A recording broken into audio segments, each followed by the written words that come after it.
It is 5 a.m. I'm Jay Harper. We've got your top stories, we've got your weather, we've got your traffic, and it's all coming up. Three adult men, one of whom was a security guard, were killed in a shooting at the Islamic Center of San Diego on Monday, according to authorities. The security guard appeared to play a pivotal role in keeping the shooting from being much worse, according to police, noting that the victims were found out front of the center. Here's ABC's Lionel Moyes with more. Authorities say the two suspects, ages 17 and 18, carried out the attack, then opened fire at a landscaper down the street, whose helmet may have saved his life, causing the bullet to ricochet. The suspects were later found nearby, dead, police say, from self-inflicted gunshot wounds. They say one suspect's mother called police just hours before the attack. Back here in Tennessee, more than 50,000 people have signed a petition to halt the execution of Tennessee inmate Tony Carruthers. He's on death row for allegedly murdering three people. Carruthers was convicted for the 1994 first-degree murders of Marcellus Anderson, Delois Anderson, and Frederick Tucker. His execution has been scheduled for Thursday, but his case has stirred a national outcry. Late last month, his attorneys filed a complaint for relief, saying that his conviction was, quote, based entirely on circumstantial evidence, including testimony from a secretly paid informant, several convicted felons, and the medical examiner's false and discredited testimony, unquote. In announcing that complaint, his attorney said they would ask Governor Bill Lee for clemency. Last week, Kim Kardashian, she put out a plea to stop his execution as well, writing on her Instagram that he would be executed, quote, without testing DNA and fingerprint evidence that could prove his innocence. Finally, we turn to the market numbers report this morning. It's brought to you by Beacon Capital Management. They are online at beaconcm.com. Here's Jim Ryan. A week after soaring to new records, the Nasdaq and S&P have suffered back-to-back daily losses at the hands of falling tech shares. Those two averages fell Monday, while the Dow Jones gained 156 points to close at 49,686. Memorial Day 2026 might be memorable for the historic gas prices you'll be paying. GasBuddy puts the national average at $4.50 a gallon. The average in California is $6.11. That porch swing you just bought from Costco, you'll want to check the model number. More than 18,000 Agio Menlo woven patio swings have been recalled. At least 8 people have been hurt when the seat separated from the frame. And some American fans will actually be cheering if Team USA gets a penalty during the upcoming World Cup. FIFA partner Domino's will give away up to $1 million worth of pizzas to customers who pre-registered if a Team USA player gets a red card. Let's go ahead and check the stock futures before the opening bell. The Dow down 121, the S&P down 34 1/4, the Nasdaq, it's down 209. That's the latest news, traffic, and weather. They're on the way. I'm Jay Harper, WTN News.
At 5:05 a.m., we're looking good. No traffic problems to speak of, no accidents or breakdowns. We've got your traffic every 10 minutes, every morning on Super Talk 99.7 WTN.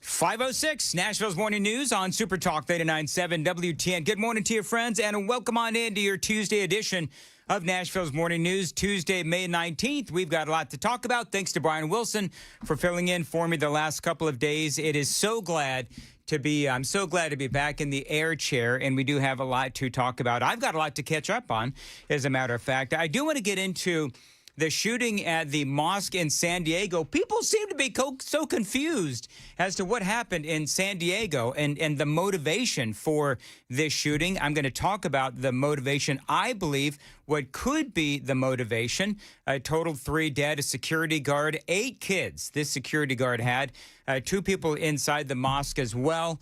The 2 suspects named Kane Clark, 17 years old, another guy by the name of Caleb Vasquez, 18 years old. They were found dead of self-inflicted gunshot wounds.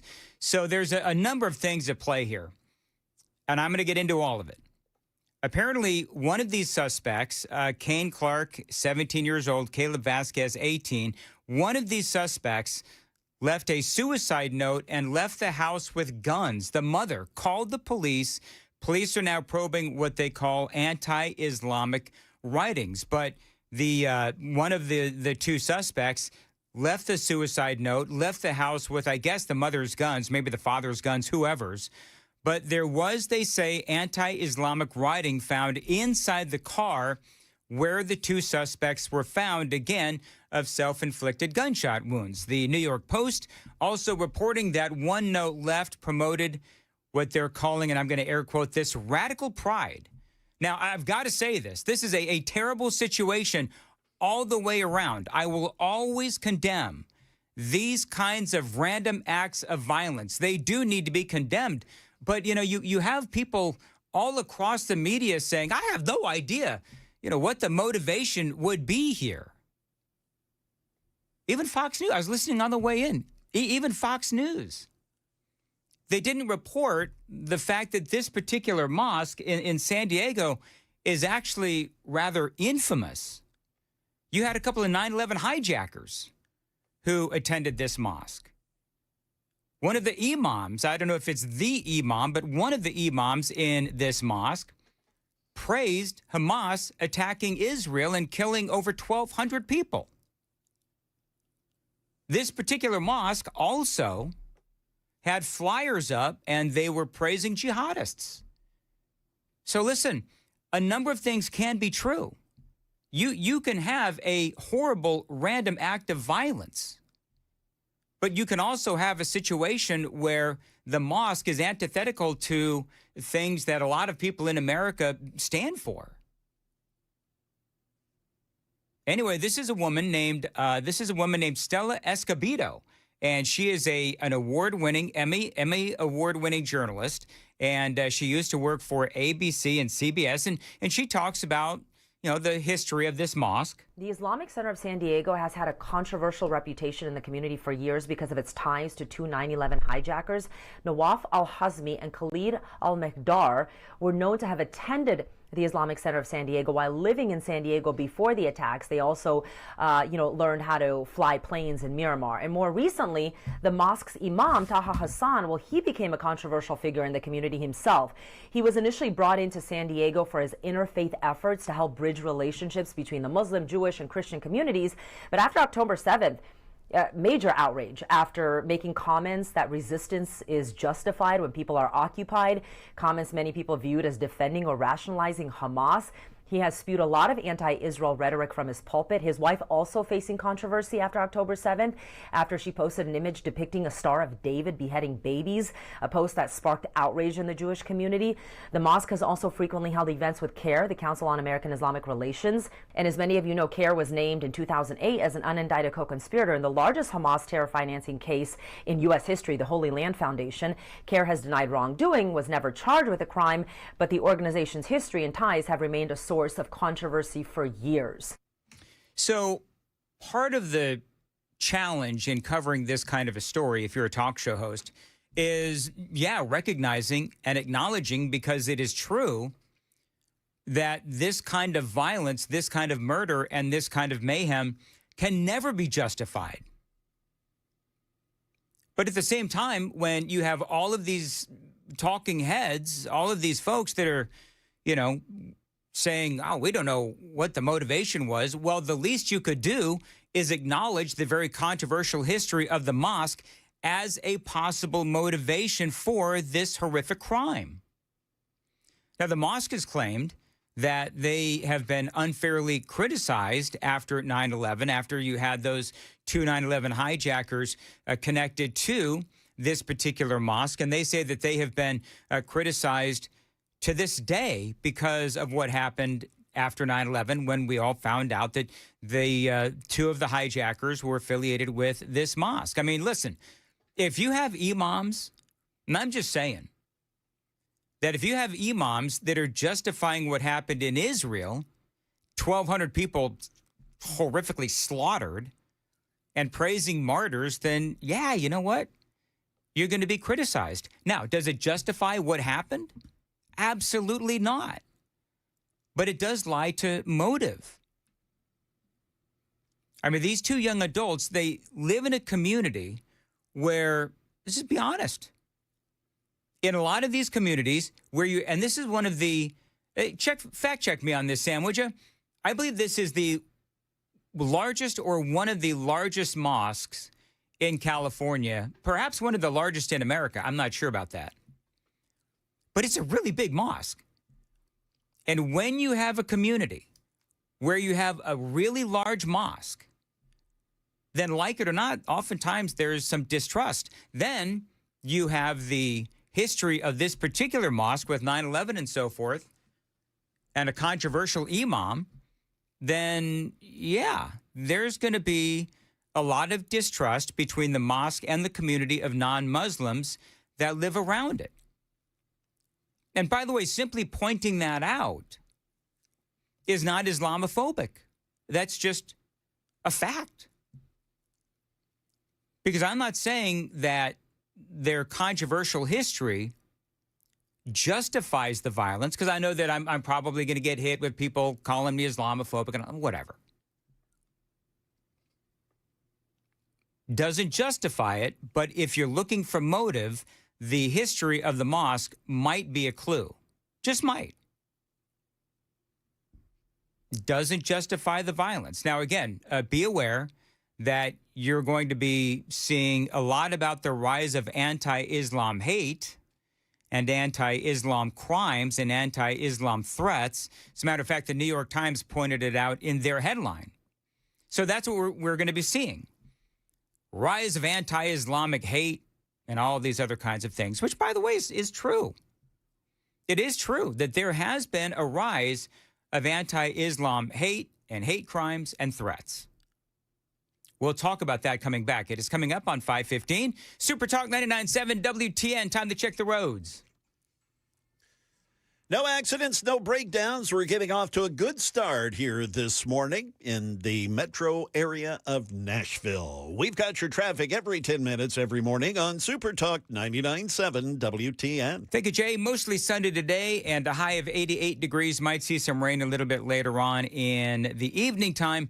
Appreciate you listening to Super Talk 99.7. By the way, you do have the Super Text line. It is open, 615-737-9986. Yes, there is going to be a lot made of the rise of anti-Islam hate crimes and threats and all that. Since October 7th of 2023, which is when the attack on Israel happened, there has been an increase, especially after 1,200 men, women, and children were slaughtered by Hamas, paid for and trained by Iran. And of course, the rise of pro-Palestinian rallies here in America, as well as with Israel's war on Hamas, that has brought in some anti-Islam hate and crimes and threats. Also has brought up a lot of anti-Semitic hate as well. Let's not forget that. There's been a lot of rise in the anti-Semitic vitriol across America, too. So a lot of that, by the way, at the hands of both Islamists and white supremacists. So when you start looking at the attacks on the Jewish community here in America and abroad, you do see attacks on synagogues and Jewish folks by white supremacists and by Islamists as well. But here's the bottom line. The bottom line is that violence is never the answer. This kind of attack, like the one that we've seen in San Diego, is never justified. Now, we'll keep covering the story. I'll keep covering the story. Am I going to get skewered by some people for pointing out what is a very simple Google or Grok or Chat GPT search about the history of this particular mosque and the history of one of the imams here?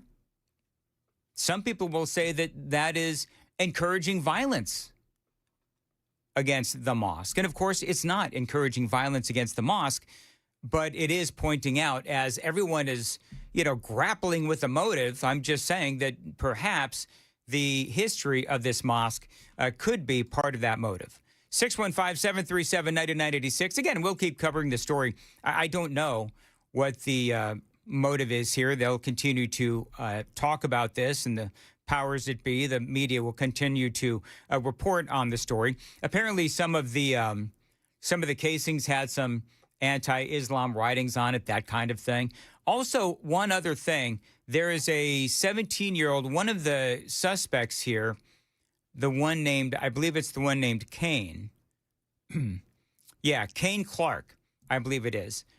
Kane Clark, people are trying to say, and you can look it up, Sam, and you tell me, but people are saying that Kane looks like he's trans. I don't know if Kane is trans or not. He was a wrestler. Both of these kids apparently committed suicide in a car after the shooting. Actually, one is 17 years old, the other 18-year-old adult male. But one of the things that people are saying is that he looks awfully trans. I have no idea. The internet is as y'all know, the internet is full of... It's rumor mill material. Thank you. Rumor mill material. But I find it, I think we should always kind of find it somewhat suspicious when, I guess, before police even get there, the shooters are dead of self-inflicted gunshot wounds. At 17 and 18 years old, that's just, I just kind of, something to kind of squint at in my mind. Well, he did leave one of them, and we don't know which one it was, but we do know that one of them did leave a suicide note. But obviously, if you are going to do something like that, the odds are that you're not going to come out alive. Yeah. So it would be, my next question would be, was the note handwritten or typed? That's to me, it's important. Mm-hmm. As long as because we're talking about very manipulatable ages for young men, very persuadable ages for young men, and we know that there are things that have happened in this country that evidence doesn't always stack up as being 100%, self-derived.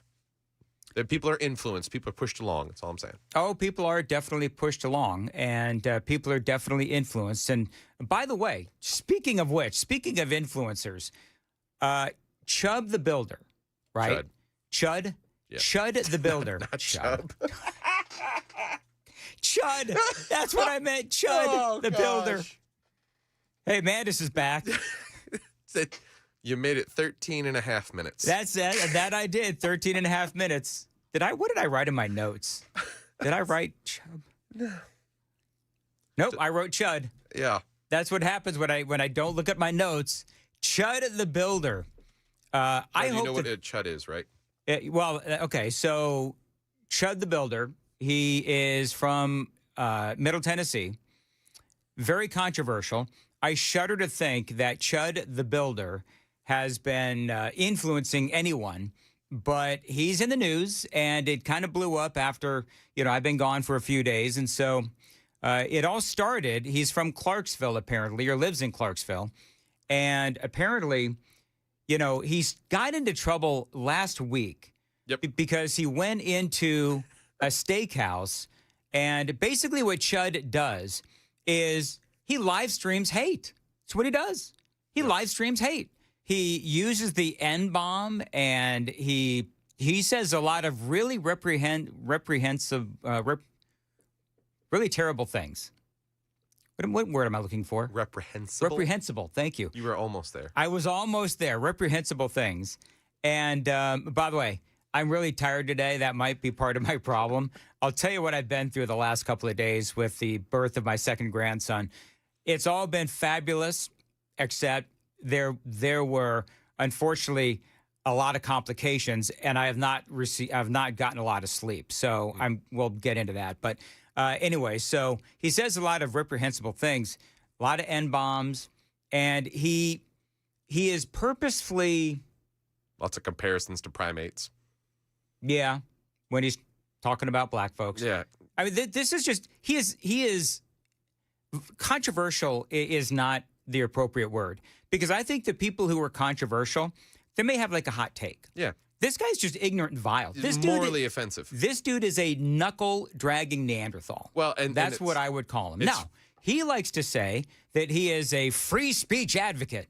Okay, if that's what you want to call yourself, is a free speech warrior, you go with that. If that's what you would like to do, but I just think that you're a knuckle-dragging Neanderthal. That's what I believe that you are. I've been watching his videos, so I'm just telling you, I'm not one of these guys that's going to spout off about something I haven't seen. I spent some time watching his videos, and I'm dumber for it. Now, based on this first segment, I think it's clearly having an impact. Anyway, so we'll talk about ChudtheBuilder and a whole lot more straight ahead. 522, Super Talk 99.7 WTN. Let's see here. Did we do traffic? I don't even know if we did traffic. Jay, has... We did. We did. All right, very good. Jay's got the newscast coming up at 5:30. Jay. Yes, you are tired, Dan. I get it, man. Hey, the creation of an anti-weaponization fund, it's drawing criticism, as you could well imagine. Also, Ebola in the news. Should we be concerned about that here in the States? And another officer-involved shooting here in Tennessee. We'll give you some stats on that. That's all coming up at 5:30 on Super Talk 99.7 WTN.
527 Super Talk 99.7 WTN. Good morning to your friends. Hope you are doing well. Welcome on in to Super Talk. Wow, I'm having so far in the first 27 minutes of the radio broadcast, it has been an absolute disaster. Jay, I blame you. I don't know why, but I blame you. Totally kidding. Somebody asking me if I'm going to cover Iran today. Now, Jay, I want to make sure. Jay Harper, I want to make sure. We have not yet attacked Iran. Donald Trump, in my absence in the last couple of days, he had another one of his, big, long social media posts about how Iran better, negotiate and come to an agreement, open up the Strait of Hormuz, all of these things. Donald Trump did that yet again. So Iran comes back and basically says, yeah, our finger is on the trigger. Donald Trump has now said, well, we're not going to attack because Iran is supposedly negotiating in good faith, and the United Arab Emirates and Saudi Arabia, and I think Qatar, everybody is trying to get President Trump to allow diplomacy to continue. And I feel like, I don't know about anybody else, but it is like deja vu all over again. Because every time you turn around, Donald Trump has these big, long posts on social media, threatening Iran, basically, which the president is known to do. And then Iran doesn't do anything. And then we don't. I'm cutting it down to, the bare bones here. Trump threatens. He doesn't do anything. Iran basically, I feel like Iran is laughing at President Trump. I'm just going to tell you my opinion at this point. Iran is doing exactly what I knew that Iran would do. They're trying to elongate the process so that they continue to work on their nuclear weapons and the enriching of the uranium and all of that. That, it seems to me, is what Iran is trying to do. Stall, stall, stall. Trump goes, I'm telling, all right, this is the last time. And then you got 2 days. You got 1 day. Yeah, it almost reminds me of those old Looney Tunes cartoons, Yeah. You cross this line and, and then. Yeah, and then they cross the line. And then you make another line. You cross this line. Right. And, it's just, as you say, deja vu all over again. Yeah, and here's the deal. Gas, I don't know about you guys. Gas is up to $4.20 a gallon. God. You keep it. Well, here's some music. All right. Yeah. I'll continue with this on the other side, and also ChudtheBuilder and all of that going on as well. Lots happening. It is 5:30, Super Talk 99.7 WTN.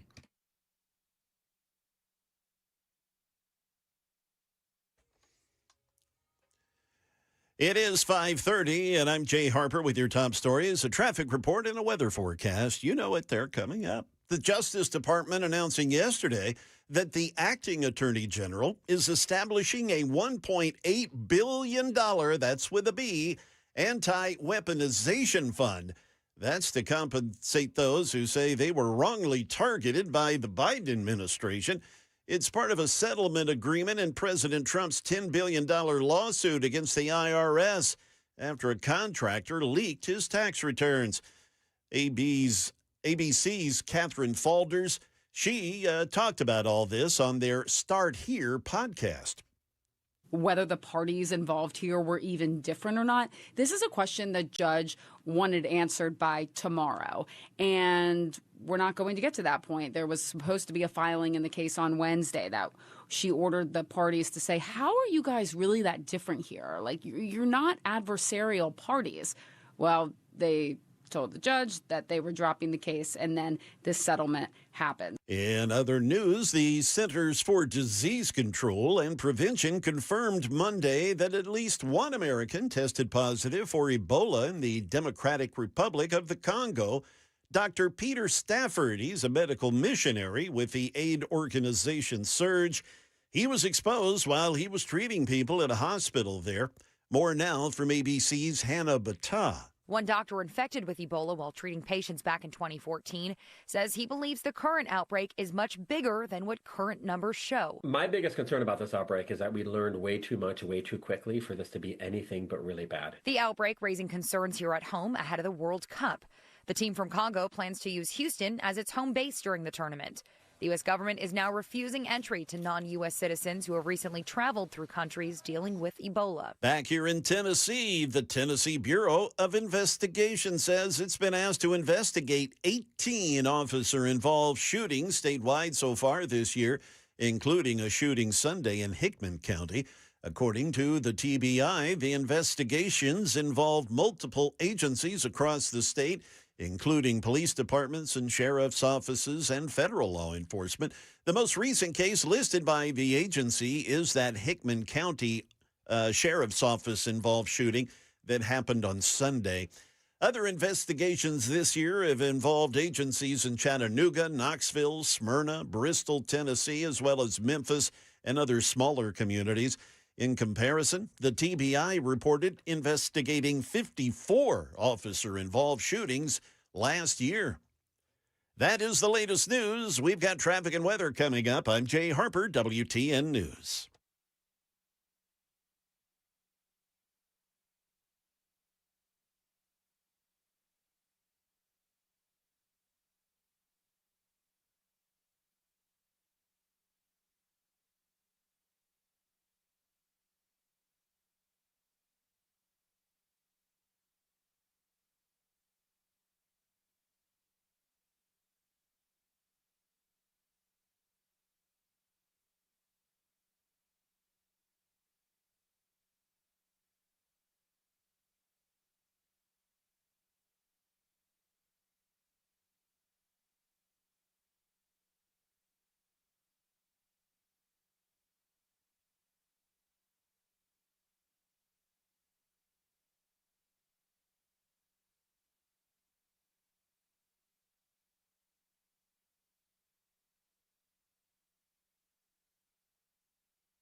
Well, that didn't take long. We do have some crashes already here at 5:37 in the morning. First of all, an injury accident. This is Murfreesboro Pike at I-24, but in looking at traffic cameras, not really causing much of a problem. It's so early traffic-wise.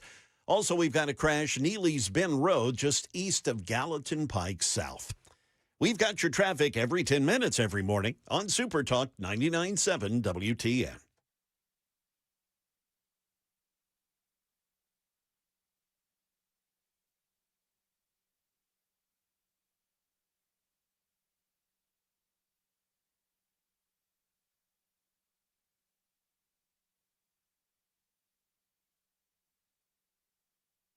.538 Super Talk 99.7 WTN. Mostly sunny today. High of 88. By the way, it's picture day here at the Radio Ranch. So we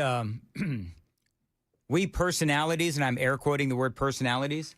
We personalities, Jay and Sam, get to go get our picture taken in Nashville, on the streets of Nashville. So I could have my own little picture, like Chris Hand, where he looks like a Backstreet Boy. Mm. So we're all going to have our pictures taken. I think it's going to be a little bit warmer than 88. Oh, is it really? Yeah, I've got What are you saying? A high of 91, feeling like 94 with a thunderstorm in the afternoon. So y'all have fun with that. There'll be dark and gloomy clouds outside. Dark and gloomy, like my mood. All right, very good. So what look are you going for, Dan? A Backstreet Boy or Oak Ridge Boy? What are you going for? I don't have the scruff to be an Oak Ridge Boy, nor do I have the talent. Yeah, that's true. And no debate. Yeah, and certainly I don't have the talent to be a Backstreet Boy either. So I'm just going to be Dan. Now, what they're going to try to do is they're going to try to get me to smile with my teeth. And I'm here to tell you that is going to be a battle of wills. Because if there's one thing I don't do, it's smile with my teeth. I do more like a grin. You know what I mean? Yes, I've but noticed. I don't do the big smiles because I think that I have a terrible smile. So anyway, you know what shirt I'm wearing today? For my photos, I'm wearing the pink shirt. My wife told me Sam is laughing, and I can hear the concern in your voice, Jay. Really, Dan? You're going to go pink shirt? Can I go ahead? Yeah. It depends on what city. I lived in Charleston, South Carolina for a number of years, and it's totally cool down there. I mean, the pink shirt thing, it just depends on where you are. My wife told me specifically wear the pink shirt. I said, are you sure? She said, yeah, I'm sure. Wear the pink shirt. And I said, okay. I'm going to have Grok Photoshop a bed of rice peel-off underneath you piece of salmon. Whatever. Anyway, so real quick, because people are asking. So, yes, grandbaby number 2 was born, and we are very excited indeed. There were some complications in birthing, which left me in Indiana for a second day. I was at the hospital all night one night. Did not get any sleep as we were tending to the newly born child. And then the following night, I had to stay in my daughter's apartment. Now, Taylor has a couple of really big, hairy dogs. Now, one of them, thank you, P. Dowd, nothing wrong with Pink. Now, one of her dogs is so large and so hairy and so stupid. You know what I call him? Retarded Chewbacca. Now, I don't like to use the term like the R word, but it's the only one that really truly fits here. This dog is dumber than a stump. So my job was to deal with these 2 dogs overnight in my daughter's apartment. And they don't take real kindly to strangers, and I don't like big dogs. So that was my night, getting growled at by one dog and getting totally, I don't know, loved up by the other one. So the Chewbacca kind of dog, very hairy. And so for the entire evening, as I'm trying to sleep, I end up getting a wet nose on my face. That was kind of like how my night was. By the way, for you long-term listeners, this is the same dog that ate my glasses about 5 years ago. So I went over to see my daughter, and at the time she was in Tucson. And this dog somehow even though it is incredibly stupid, found my glasses and ate my glasses back when I used to wear glasses. So anyway, but everything is fine now. I got home yesterday, and I got home. I had a lot to do yesterday, and then, of course, I'm out of my sleep cycle. So it's been pretty tough. By the way, somebody said Dan is certainly not an Oak Ridge boy or a Backstreet boy, but someone says that I'm a Beastie Boy. 9388. Hey, Dan, your smile is fine. It's your face that is jacked. Thank you. That's cruel, man. Listen, I love it, actually. I have no problem. I have no problem whatsoever with any of that. So anyway, there is a lot going on. So let's get to Iran. Have some video here. Just real quickly, I'm going to give you sort of the details on this. I know that there's a lot of people that are really tired of the Iran story. Oh, and I got to do Chud too. But it's the same thing. It's Donald Trump crap posting. And I'm not saying anything negative about Trump. This is what the man does. I love Trump. But Trump crap posting, and then Iran basically saying, essentially, we don't care and we will take you out, which they're not capable of doing. Then you've got our Middle Eastern allies that say, oh, no, give peace a chance, give diplomacy a chance. The ceasefire is still on, even though everybody's firing at each other. Well, Iran is firing at, like, for example, United Arab Emirates. They're still attacking them. And so then Donald Trump will come out, and I've got some audio and some video here. Donald Trump will come out and say, you know what? Okay, so I know that we said that we were going to fire on Iran, but now we're not going to. And what was the decision that why you didn't attack Iran? Well, other countries have come to me and they've said we were getting ready to do a very major attack tomorrow. I've put it off for a little while, hopefully maybe forever, but possibly for a little while, because we've had very big discussions with Iran, and we'll see what they amount to. I was asked by Saudi Arabia, Qatar, UAE, and some others if we could put it off for 2 or 3 days, a short period of time, because they think that they are getting very close to making a deal. And so we have been 2 or 3 days away from, bombing the living crap out of Iran it's been weeks now. And listen, I'm all for diplomacy. I truly am all for diplomacy. But, this is what I've been saying for a long time, and what other people have been saying for a long time too, which is that this is what Iran does. It's a stall tactic. It is a delay tactic. Now, the reason why you have, Qatar and UAE and these other nations in the Middle East not wanting us to attack Iran is because they don't want to be attacked. And I do understand that, because that is what Iran does. We go after Iran, and then because they can't reach our shores, they'll attack our allies in the Middle East, namely, again, Qatar, UAE, and other nations. So for me, what it seems like is that this is just another example of a delay tactic by Iran. Donald Trump, he's been saying we can end the war, we can end the war, we can end the war. Others are saying we have won the war. And all I would say is, okay, so have we won the war, or can we win the war in very quick order? If we've won the war, then why is the Strait of Hormuz still closed? And why is gasoline $4.20 a gallon at my place in Mount Juliet? That's number one. Number two, okay, if we can win the war, well, then can we do that so that we can get on with the business of the midterm elections and lower gas prices? You all know that I'm a supporter of Donald Trump. I'm getting a little frustrated with the snail's pace of this whole thing.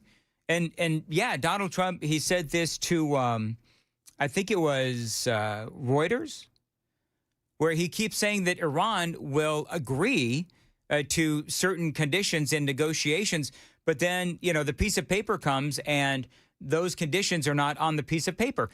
Dude, that is a classic stall tactic. And then we've got, okay, well, then we got to go update our piece of paper and check with this other group that is even further underground. We got to check with, the gay one-legged leader of Iran, if he's actually still alive, and see if he is okay with all of this. And the whole thing is it's a delay tactic by the Iranians. And we have spent billions of dollars on this war. And so I would just have to submit. I would have to respectfully ask this question. We have the greatest military in the world. We have all of these allies in the Middle East. We even have the British Navy now sending in mine hunters into the Strait of Hormuz to find those mines so that we can deactivate them so that we can open up the Strait of Hormuz. But what good is bombing the interior of Tehran if we still have the Strait of Hormuz closed? I want this to be over just like everybody else does. Please trust me when I say that. Is it true that Iran's economy is in tatters? Yeah, Iran's economy is in tatters. That is an undeniable fact. But it's also, in my opinion, an undeniable fact that Iran is delaying things. Now, do I believe that they're winning the war? Of course not. I don't believe that they're winning the war. But remember, the only thing they need to do to be able to claim victory is the Islamic Revolutionary Guard just still have to be there when this whole thing is over with. Here's more from Donald Trump. If we can do that where there's no nuclear weapon going into the hands of Iran, I think, and if they're satisfied, we will be probably satisfied also. We've informed Israel. We've informed other people in the Middle East that have been involved with us. And, it's a very positive development, but we'll see whether or not it amounts to anything. We've had periods of time where we thought pretty much getting close to making a deal, and it didn't work out. But this is a little bit different. Now, we're ready going tomorrow, very big, and not something I wanted to do, but we have no choice because we cannot let Iran have a nuclear weapon. One of the other things, and I thought it was interesting, Lindsey Graham, and I don't know where this originated from, but Lindsey Graham talked about the circle of death. Now, what the circle of death is, basically, according to Lindsey Graham, who, by the way, I'm no fan of Lindsey Graham, but we apparently know where the uranium is, the enriched uranium. And so bottom line is you put a circle around where the uranium is because Donald Trump says that we're watching it. Anybody comes within that circle, we just kill them. And I've got no problem with that at all. My opinion, the only good Islamic Revolutionary Guard in Iran, the only good one is a dead one, right? That's kind of how I feel. You can talk about their parliament. You can talk about the leadership in Iran, whatever. All I'm saying is that I don't really feel sorry for them. You know what I'm talking about? This is a mechanic who was on Fox News, and he was talking about Iran's economy, which, of course, again, as you folks know, has been decimated. Before the war, conditions were much better. Now, because of the war, the missile attacks and some migration, with some people leaving Tehran, the economic situation has become disrupted. Business conditions were disrupted. And now, as you can see, the situation is not good. Okay, Brian, to your... So what's interesting is this, and I just got a super text message, 615-737-9986, 7706. I've been well-danned by 7706. Well, Dan, if you and many others, even the liberal media, would actually stop whining, allow the president to do what he needs to do, you, like others, are simply too soft to stomach what needs to be done. I'm actually not too soft to stomach what needs to be done. I actually want to see it done. I mean, that's my thing. There's a lot of words that, the Trump administration is using, but I'm noticing the same pattern over and over again, as I've said now 15 times, where you've got Donald Trump crap posting against the Iranians, warning the Iranians. Iranians either don't do nothing or really don't care. They come back with their own threats.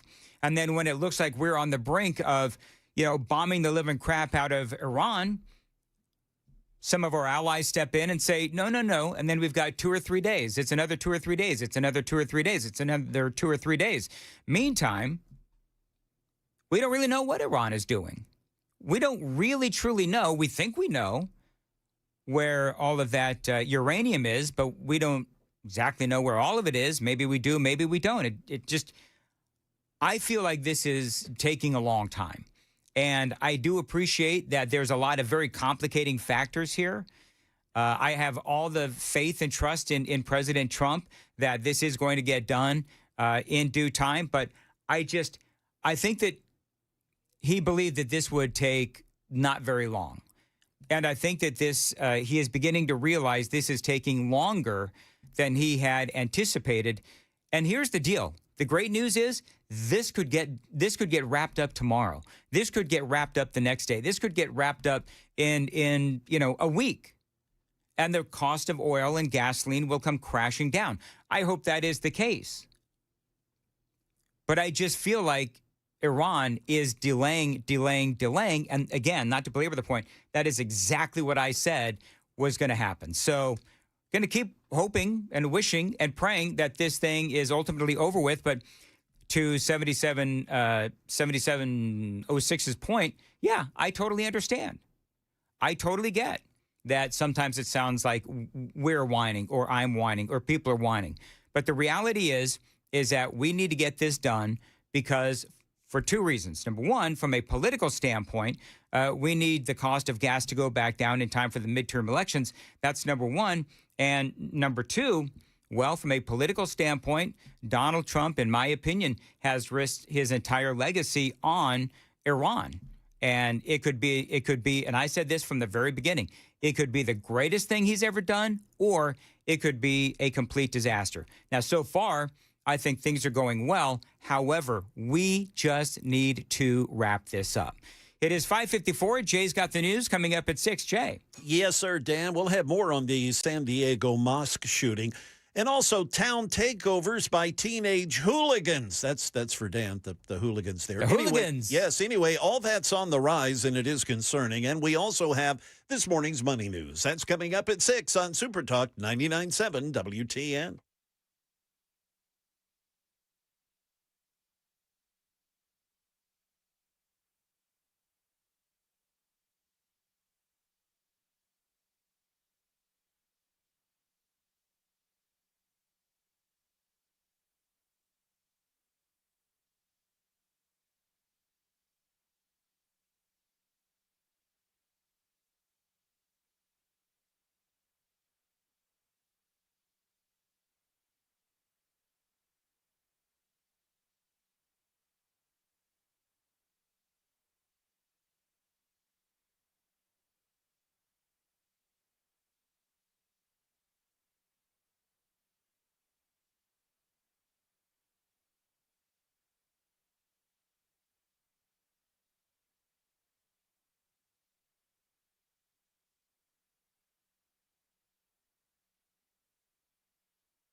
558 Super Talk 99.7 WTN. You know what's interesting is audience seems to be pretty split on the whole Iran thing and whether or not we should be more aggressive. I'm at now where I believe that we should be more aggressive. That's my whole point, is that I feel like we need to do whatever we need to do, militarily or otherwise, to get this war over with. That's my whole point, is that I want Donald Trump to be more aggressive and do what he needs to do.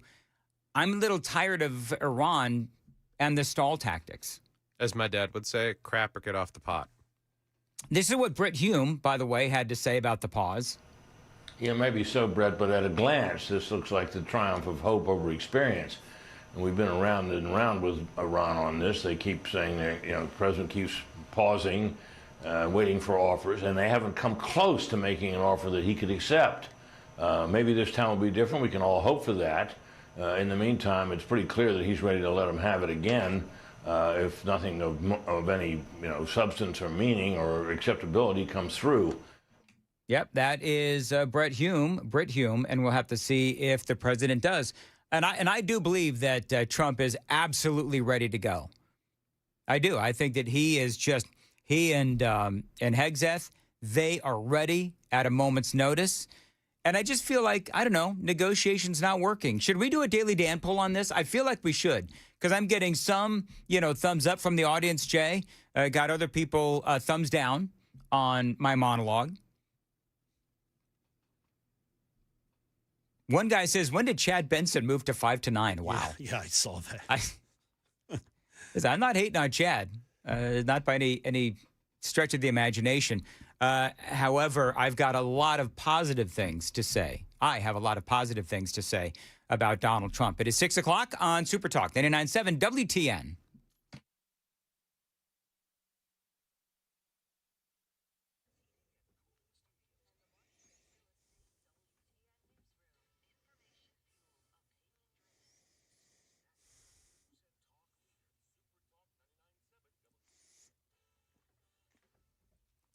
It is 6 a.m. I'm Jay Harper with your top stories. A forecast and a traffic report are mere minutes away. 3 adult men, one of whom was a security guard, were killed in a shooting at the Islamic Center of San Diego on Monday. The security guard appeared to play a pivotal role in keeping the shooting from being much worse, according to police, noting that the victims were found outside of the center. ABC's Lionel Moyes has more. Parents seen waiting outside, waiting for news about their kids. Children holding hands, being led away from the building, flanked by officers with guns drawn. No children were injured. Among the 3 adult victims, a mosque security guard who is a father of 8. Police say he died protecting others. In other news, authorities around the country, they're dealing with a string of violent melees that they're calling teen takeovers. D.C., like several other big cities, has a curfew for minors. Now the U.S. attorney is vowing to prosecute the parents of teens who violate it. And I am not shy about looking for jail time. Teen takeovers, often publicized on social media, have caused chaos nationwide, from shopping malls to parks like this one in Tampa, where 22 arrests were made. Up in Long Island, the railroad workers there are expected to go back to work today after reaching a tentative agreement with the MTA on a new contract. But those workers won't be back in time for this morning's commute.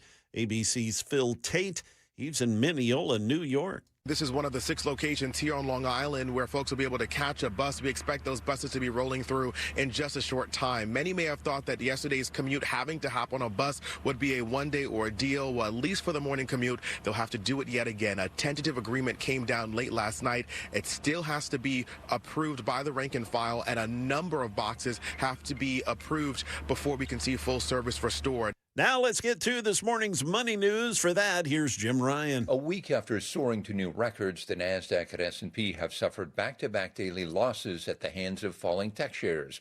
Those 2 averages fell Monday, while the Dow Jones gained 156 points to close at 49,686.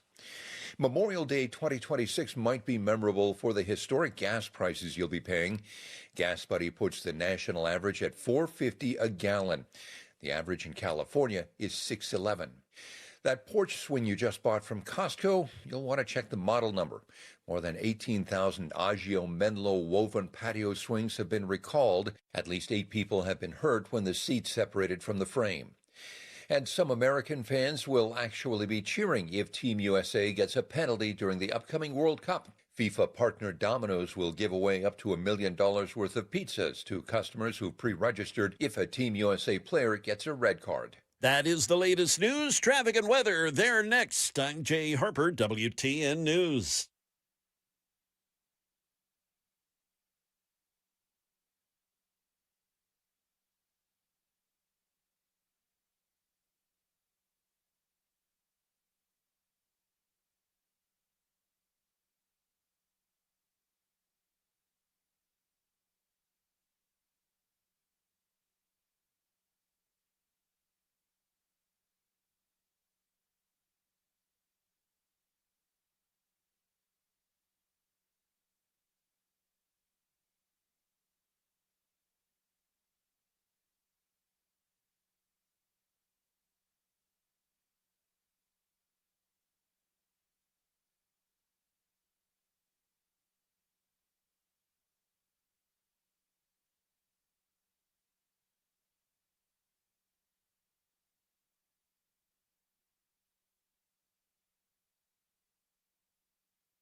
We have an injury crash that we're still dealing with. This Murfreesboro Pike at I-24, and it's got things pretty backed up, as you can well imagine. That a very congested area anyway.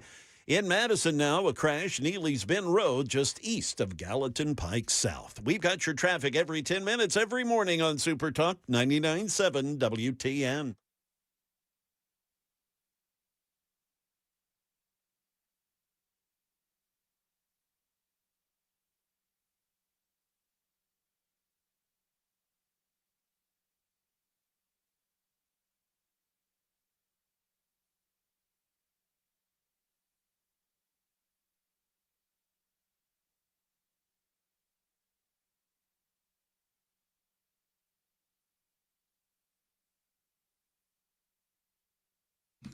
.606 on Nashville's Morning News on Super Talk 99.7 WTN. Super Text line is open, very active this morning. I seem to have triggered some folks, which is fine. You know, it's okay to trigger amongst friends, but it all has to do with Iran. So let's come up with, if we can, Sam, let's come up with a Daily Dan poll for YouTube regarding Iran, and we'll have that up in the next few minutes. Also, watch us on YouTube, Facebook, Twitter, Twitch, 997WTN.com. And you can download us anytime with the audio apps and Amazon and so on. Not Amazon. Apple Podcasts and Spotify. Have we been kicked off of Spotify? Did Brian Wilson get me kicked off of Spotify? No, because we don't do podcasts with fill-ins. You don't do podcasts when Brian fills in? Why would we not do that? We don't do that when anyone fills in. Why? Is it Brian's name on the podcast or is it yours? We'll deal with that another time off the radio, but that is not a policy that I agree with. Everybody should be podcast because Brian brings some really good content. Hey, listen to this real quick. Ella Langley. You know Ella Langley? Sam, do you know Ella Langley, Jay Harper? Mm-hmm. Oh, by all means. Yes. Mm-hmm. So she, I guess, cleaned up at the ACMs. Yeah, 7 awards for 7 nominations. That's exactly right, man. Good for her. She's really good. Well, if you haven't heard her acceptance speech. Thank you to my parents for believing in me and my family for showing up and being weird as always, so it keeps me humble. Thank you, Jesus, for letting me do this for a living. Thank you. And I don't know why, but I love when artists, are very open and honest about thanking Jesus, thanking their family. I love, by the way, how she says that her family is weird. I do like that. Now, on the other side of weird, I do want to get into this story. It's fascinating. There's so many people that will say, oh, nobody cares about this story regarding ChudtheBuilder. And then you see all over social media, all over media, where people are talking about ChudtheBuilder. Now, who is Chud? We're going to get into this. I'm not going to spend a lot of time on this, but I do find this really interesting. Now, first of all, I have watched some of his videos. He is based out of Clarksville, and this is a guy who, if you don't know who ChudtheBuilder is, number one, I would say congratulations, you're smarter for it. But this is a guy who is incredibly vile and incredibly, again, I said earlier in the broadcast that I don't believe that he is controversial, because to be controversial, you actually kind of have to have, some sort of a take. I don't think that in the videos that I've seen, I don't believe that he's got a take. I think they call it rage bait, where basically what he does is he runs around and he calls, people the N-word. He is incredibly vile, incredibly racist. I called him, what did I call him? A knuckle-dragging Neanderthal. Yes. Earlier, and which is very close to what a chud is. Oh, really? What is a chud? It is. Because this guy is up for attempted murder. It happened here locally in our backyard, so we're going to talk about it real quick. While you look up what a chud is, I pulled and cleaned up one of his videos. This is audio only. But this is a confrontation that Chud had with a black man inside of a gas station. Again, this is audio only. I really hope you want to. You want to step outside? Come on, Nick. Let's go. Come on, Nick. You act like you're going to do something. Square up then. Come do something. That's what I thought. Don't walk up to my truck. Why? Because you started acting like you was going to do something. I said, what? You came up to me and said, are you 12? I said, I'm 28. I don't speak Ebonics. Ow, so why you keep... Because I can. It's America. I can say whatever words I want. You people need to learn that. Go get your homies, dumb. Walk up to me again. I'm going to blow your away. So, you heard that last part of that confrontation where he says, I'm going to blow your you-know-what away. And so, if you've seen that particular video, the guy recognized Chud, and they exchanged some words inside of the gas station, and of course, that is what the whole thing turned into. Now, he's been charged with attempted murder for trying to kill a black man named Joshua Fox. Now, real quick, what is a Chud? So it comes from the 1984 horror movie Chud, cannibalistic humanoid underground dweller. Okay. A grotesque monster, if you will, but in today's term, it means someone that is socially awkward, cringy, bigoted, angry, and it's basically the right-wing version of calling someone a neckbeard, incel, or a loser.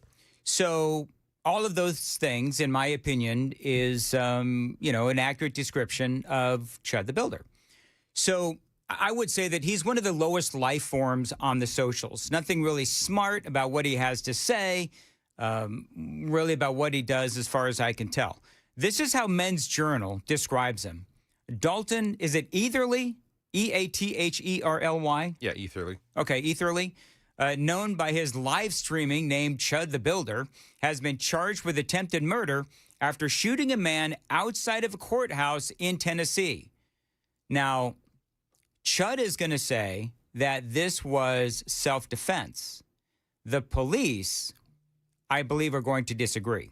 More on that in a second. They say Etherly has gained a following on social media recently by using racist and bigoted language towards black people and broadcasting it online in an attempt to gather massive engagement. He calls people slurs, tries to bait them into fighting with him. It looks like his tendency to look for confrontation, they say, might lead to his downfall.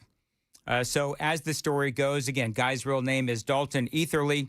It happened outside the Montgomery County Courthouse on May 13th when all of this happened. He's at the courthouse, and I guess he's walking out of the courthouse, and he gets into an argument with this guy, Joshua Fox, again, a black man. Apparently, they say Joshua is a disabled veteran. And so I think that Joshua knew who he was, recognized him. Apparently, there are some things that Joshua, he said, sort of threats made against Chud. There's rumors that he had followed him around on social media, and people are making claims that there's one account that did say some things that has kind of been debunked, but not really. Then there's also accusations that he was dishonorably discharged from the military. But there is some more depth to Fox when it comes to his living in Montgomery County as far as being at that courthouse. All right. So in other words, he perhaps has his own run-ins with the law, is what you're saying. He's got, so if you pull up his record, he's got, he got divorced from his girlfriend, who he has also threatened before, was arrested for aggravated assault for threatening to kill her with a screwdriver. He's got DUI, a probation violation from that, harassment charge, contempt of court, multiple. All right, so I'm just going to say whatever. Yeah, so big long list. Yeah. So Joshua Fox and old Chud, they meet outside of the courthouse, and an argument ensues, and the whole thing ends with Chud shooting Joshua Fox. And himself. That's right. Chud also managed to shoot himself. So, Chud, and I'm not taking his side in all this. Please trust me when I say that. We don't know what happened. But dude came at him. That's what Chud is going to say. Dude came at him. So Chud had to defend himself. The police, though, begged to differ. They're saying this was an argument, not an immediate attack, and that there was no clear justification for the shooting. In other words, if somebody comes up to me and starts arguing with me, well, that doesn't give me the right to pull out a gun and shoot them. Now, if somebody physically attacks me and I feel like my life is in danger, then there's more of an argument and more of a justification for using the Second Amendment as a way to protect my life if I feel like my life is in danger. Now, one of the things that I would say is I'm not surprised that this guy attacked Chud because, and I'm not justifying what happened to Chud, but when you act like a fool, people are going to react. And again, I don't know everything that happened here, and neither do you. So we'll have to wait and see what happens. There is video out, and the video seems to show that it was an argument, and some are saying that the video proves that Chud did not need to use his gun to defend himself. Other people are saying it's the exact opposite. I'm going to let the lawyers figure all that out. I don't know what happened.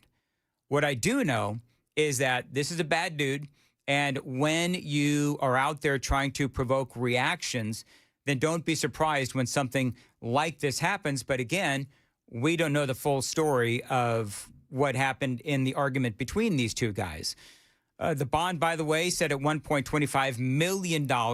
So now Chud has put up a give, send, go. We're going to talk about that part of the story coming up. It is 6:16. Time to check the roads on WTN.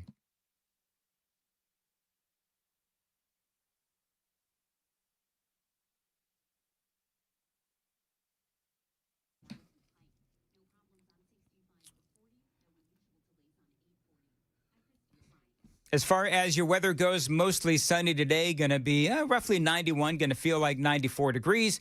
Appreciate you listening to Super Talk 99.7 WTN.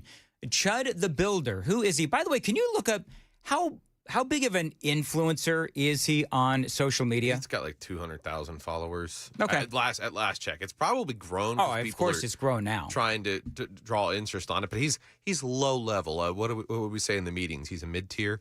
Yeah, he's a rage baiter. I think he's a rage baiter.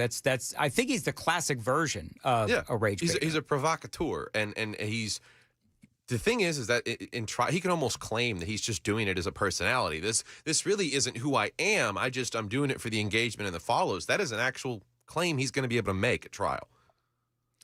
So he's an independent contractor. He worked for an actual company, I guess, but he got fired. Can't imagine why. He claims that BLM activists got him fired. I don't know about that, because if he is well known in the Clarksville community, and by the way, this is a local story. If he is well known in the Clarksville community as a proud racist, any company does not need to put up with your shenanigans online, because that is a reflection of your company. You put that stuff online, sure. You can celebrate your First Amendment right to free speech, but businesses can say, well, we don't want you representing our company. Anyway, this is what old Chud wrote on Give, Send, Go. You ready? I'm broke. The slander has crushed my business's income. He's an independent contractor, remember. And I'm struggling to keep food on the table, pay our bills, and protect my family from this onslaught. I need your help to bridge this gap and rebuild. He says, just over 1 year ago, I started DLE contracting in Clarksville, Tennessee. Out of sheer necessity, I was fired from my previous contracting job after BLM activists targeted me over words I shared online, jokes and opinions they twisted to end my career. I don't know about that. I mean, I looked at some of his videos, and they're pretty bad. I'm just telling you. He says, with no other way to support my family and my precious 2-year-old son, I poured everything into this small business, working tirelessly to provide for my family and build a future. He does continue. But now that dream is under attack, not for the quality of my work, but for what I say online. I shared mild jokes, unfiltered thoughts, and yes, sometimes I use the N-word. I played a 37-second soundbite. I think I had to bleep the N-word like 7 times. I think he's saying that after he missed out on the opportunity to, contract for this company he got fired from, he basically doubled and tripled down on his poor perceptions of other people. And that's where the influencer was born. He says, I thought it was edgy, harmless humor. I know it's controversial, but it is my right to speak freely, and it is his right to speak freely. People have a right to react. Nobody has a right to attack violently.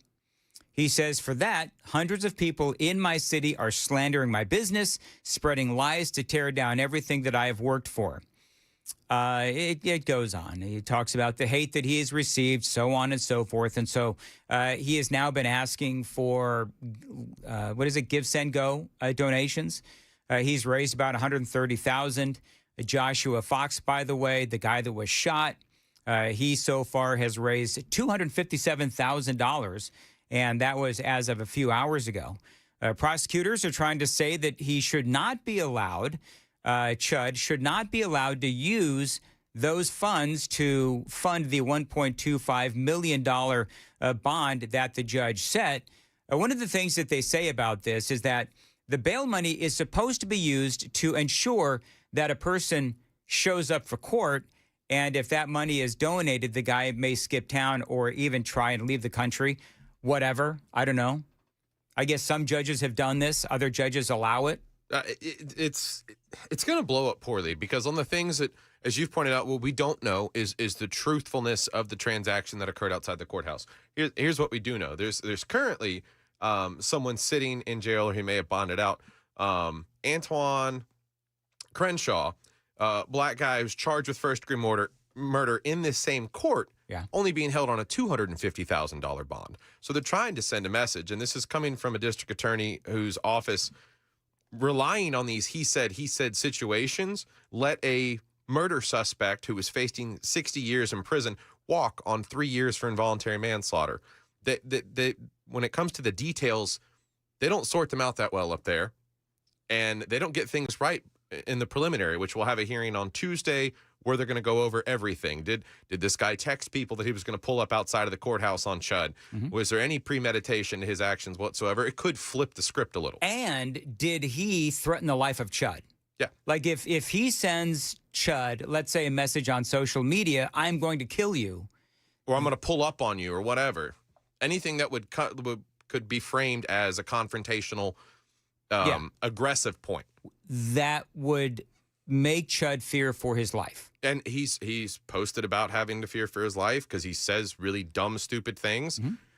The part of the reason this is important and people are going to have a hard time talking about it and processing it is you can say what he has to say is disgusting because that's true. His opinions are trash. It's a garbage mentality. However, you want to protect his right to say it the same way we wanted Charlie Kirk's right protected to say what he. It's everybody's got this right to, and I have said this forever. Obviously, as a talk show host, I'm in the free speech business. Everybody's got a right to say what they want to say. Yeah, and then this will trickle into the 2A argument. Yeah. Because you can defend yourself from serious bodily injury in Tennessee, even if your aggressor doesn't have a firearm. Yeah. So yeah. Your steps away from the courthouse, was that a great decision? Obviously not. But to charge him with a litany of felonies and then to set a bond so hard. Exactly. That's my other question. That's it. Like if you're he came out of the courthouse, how did he have that on him? Right. That's one of my biggest questions is. Okay, and people are asking on the super text line. And by the way, for a story that nobody cares about, everybody's commenting on this. Whatever. All right. Hey, Jay's got the news coming up at 6:30. Jay. Yes, sir, Dan. Squabbling between Pete Hegseth and Thomas Massey. And the head of the World Health Organization, he's speaking out on the Ebola virus. We'll have those stories coming up at 6:30 on Super Talk 99.7 WTN.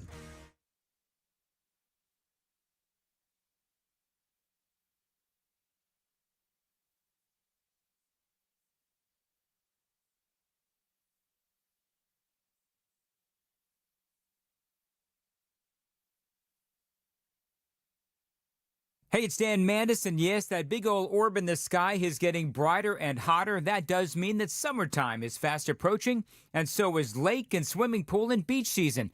Are you ready? Are you feeling confident? Now, Contours LLC can help you if that answer is no. We've been helping both men and women just like you get bathing suit ready. Our non-invasive red light treatments shrink stubborn fat and firm loose skin without the surgery. Now, a great deal is going on just for listeners to my show. Your first session is just $99 for a facial or a belly buster, or you could actually do both for just $149. That is a great deal from Contours LLC. Now, if you want to go all in, the Murph package is going to give you 6 full treatments plus 3 months of support. The Dan Mandis special gets you treatments on your belly, your abdomen, and your face. No pressure, no surgery, just a clear path forward. Feel good in your skin before summer hits. Call my friends at Contours LLC, 615-236-9960, 615-236-9960. Book online, ContoursLLC.com. Contours, start today. After all, what have you got to lose but inches?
.627 Super Talk 99.7 WTN. Dan Mandis here. You know, so many people, maybe even you, are living with cataracts, and you don't even realize how much it is impacting or affecting your daily life. Now, the good news is the fix is quick, and it all begins with a personalized consultation with my buddy Dr. Jeff Horn at Vision for Life. If you've been dealing with blurry or cloudy vision, glare or halos around lights, colors that just don't seem as bright as they used to, Well, those are all signs of cataracts. Now, for a lot of people, driving becomes difficult, even dangerous, especially at night. Some people even experience double vision in one eye. Now, that's not something that you have to live with. Cataract surgery these days, it is fast, it is painless, and the results can be truly life-changing. So don't wait. Call them at 615-436-2020, 615-436-2020, visionforlife.com to schedule your cataract evaluation with Dr. Horn today and find out if you qualify. 615-436-2020, visionforlife.com, and start seeing clearly again.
It is 6:30, and I'm Jay Harper with your top stories. A forecast and a traffic report are on the way. Primary elections are being held today in 6 states, including our friends north of us here in Kentucky.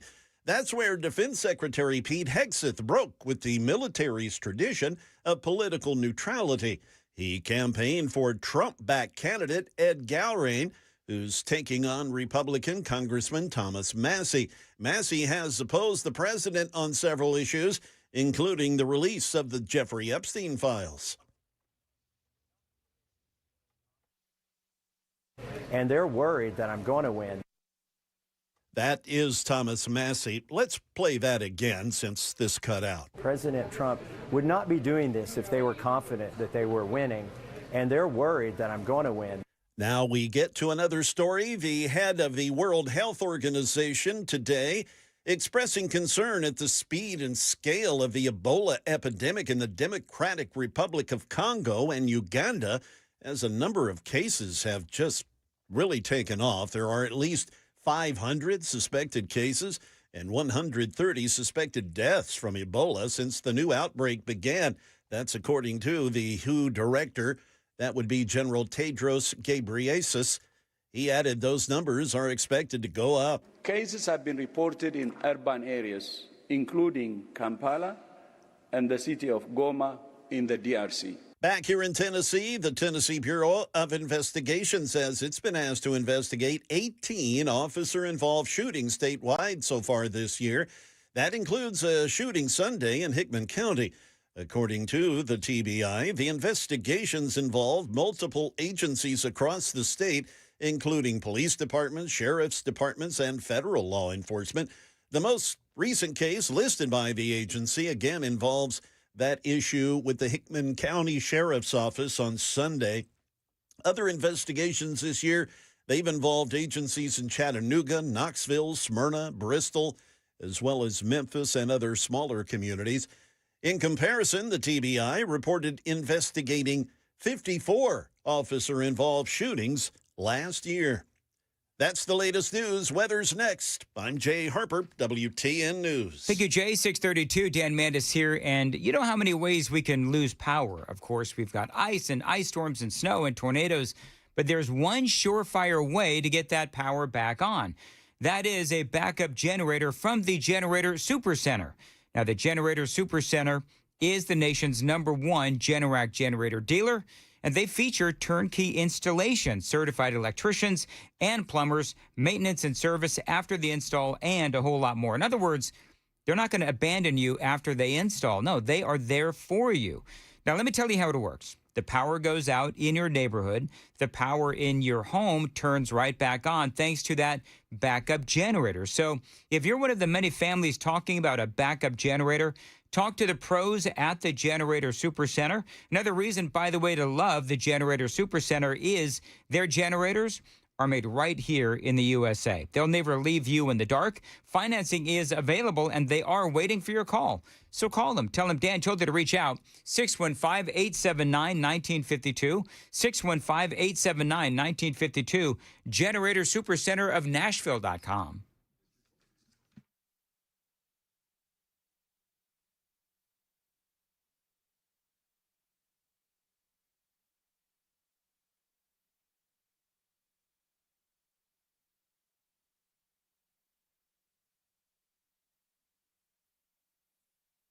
Hey, it's Dan Mandis. Don't forget, weekend after next, on Saturday, May 30th, it is the Glock Store's 6th annual open house.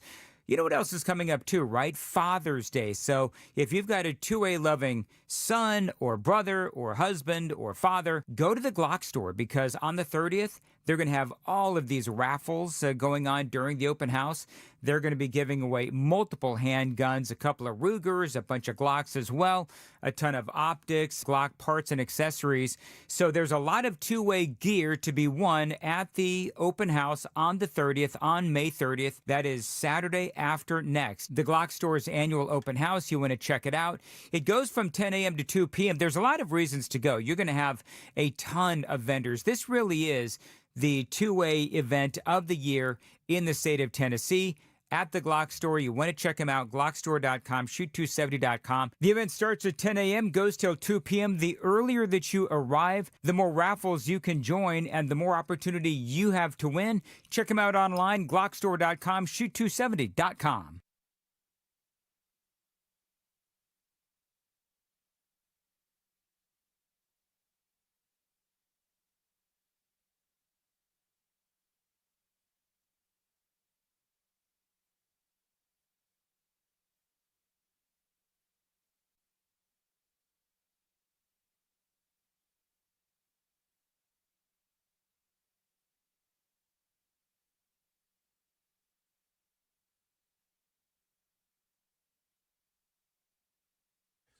We have picked up a new crash now. This in the Whites Creek area, 24 eastbound, just before Old Hickory Boulevard North. That would be exit 40. We are also seeing still some residual backup from an earlier crash we had, 24 westbound at Murfreesboro Road. The wreck's gone, but boy, the traffic isn't. We also still have the slowdowns coming from the north at the usual location, 2465, the merge there by Trinity Lane. We've got your traffic every 10 minutes every morning on Super Talk 99.7 WTN.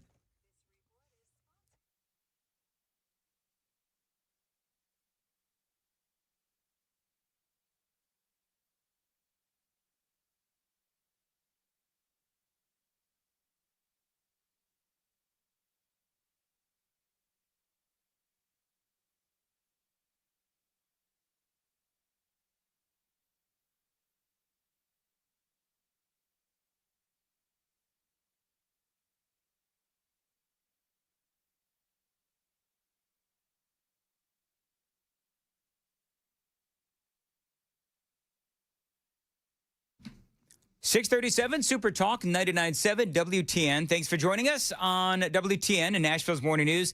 Dan Mandis, glad to be back. Little rusty after just a couple of days gone. It is amazing how it takes me a little bit of time to get back into the swing of things. Super text line is open, 615-737-9986.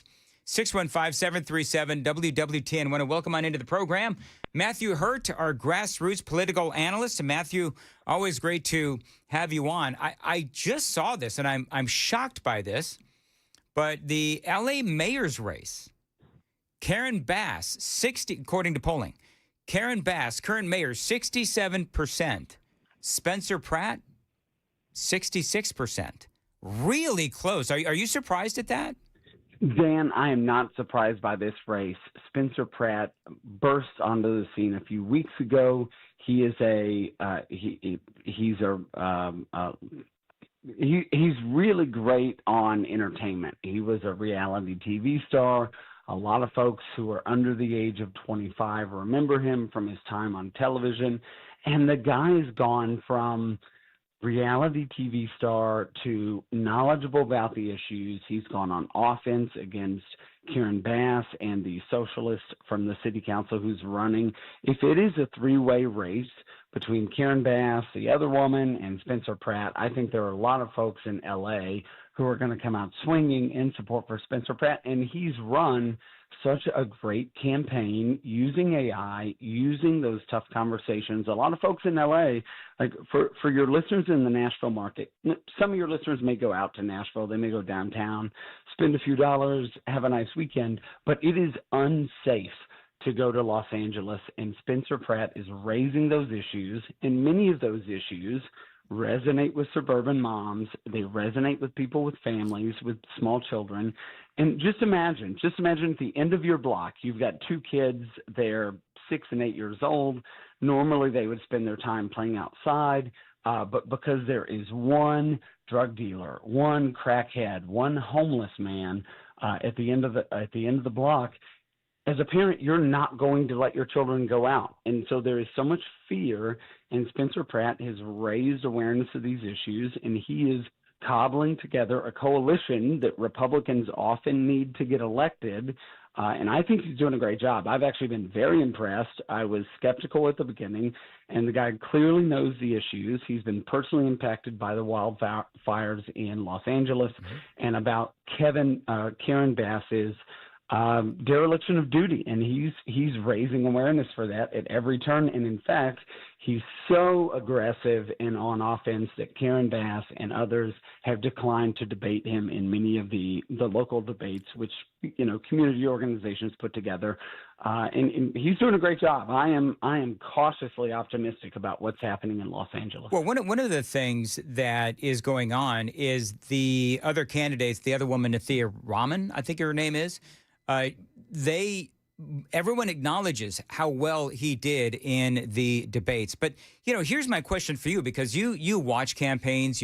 I believe you've worked on campaigns. And so when you look at how he is using AI, I don't believe that there has been a campaign yet that has used AI as effectively as Spencer Pratt has. I mean, he's got Karen Bass, and she's, basically walking through the, homeless-strewn, needle-strewn, drug-addled-strewn streets of Los Angeles, sort of fist-bumping and high-fiving people who, everybody seems to be happy with all of the chaos and the burning streets of Los Angeles. And the AI is so incredibly impactful at telling a story. Do you believe that he is using AI like no other person has?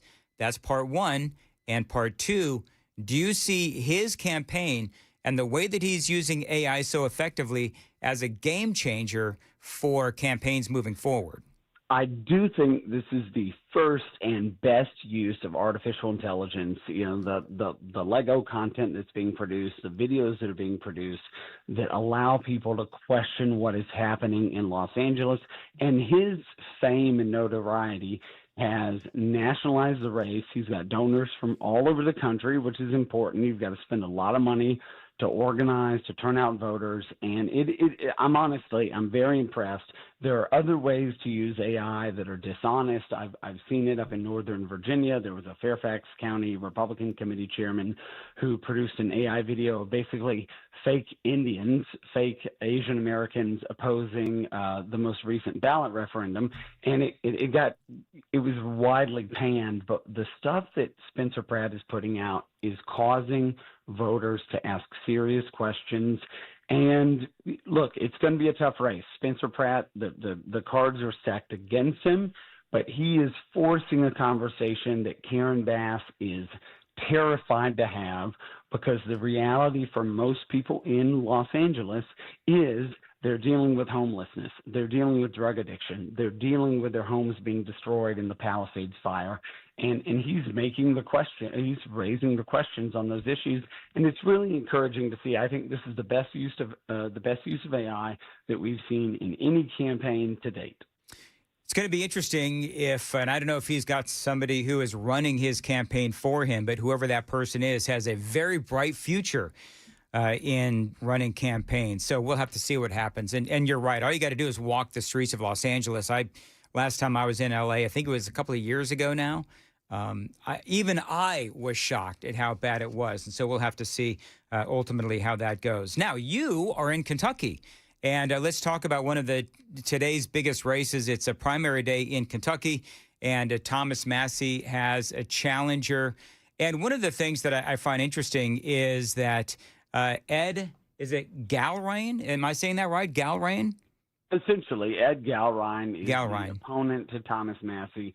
Donald Trump has weighed heavily in on this race, all in for Ed Galrain. We had Secretary of War Pete Hegseth in town yesterday campaigning for Ed Galrain. This is the race to watch in Republican primaries this cycle.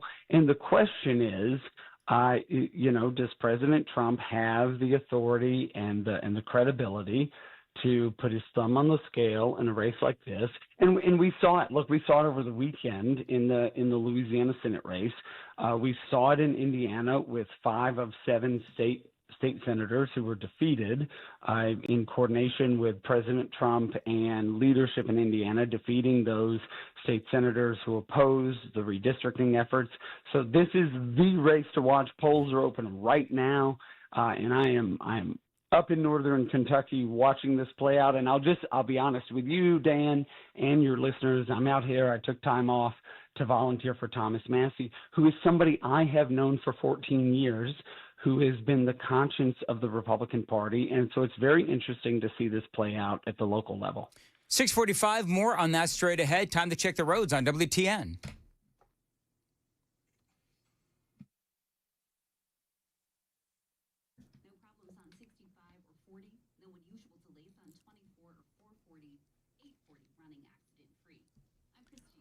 As far as weather goes, mostly sunny, 91, going to feel like 94 today. Thanks for listening to WTN. So I will tell you that Thomas Massie, as you can imagine, not real popular with some of the folks that listen to WTN. One of the things that I would say is Massie clearly has been a thorn in the side of the Trump administration. And I know that, I don't know if I would say that Massie gets a bad rap. I believe that, and this, I'm just me and you talking, I love you, but I think that Massie, you call him the conscience of the Republican Party, whatever, that's all fine, well and good.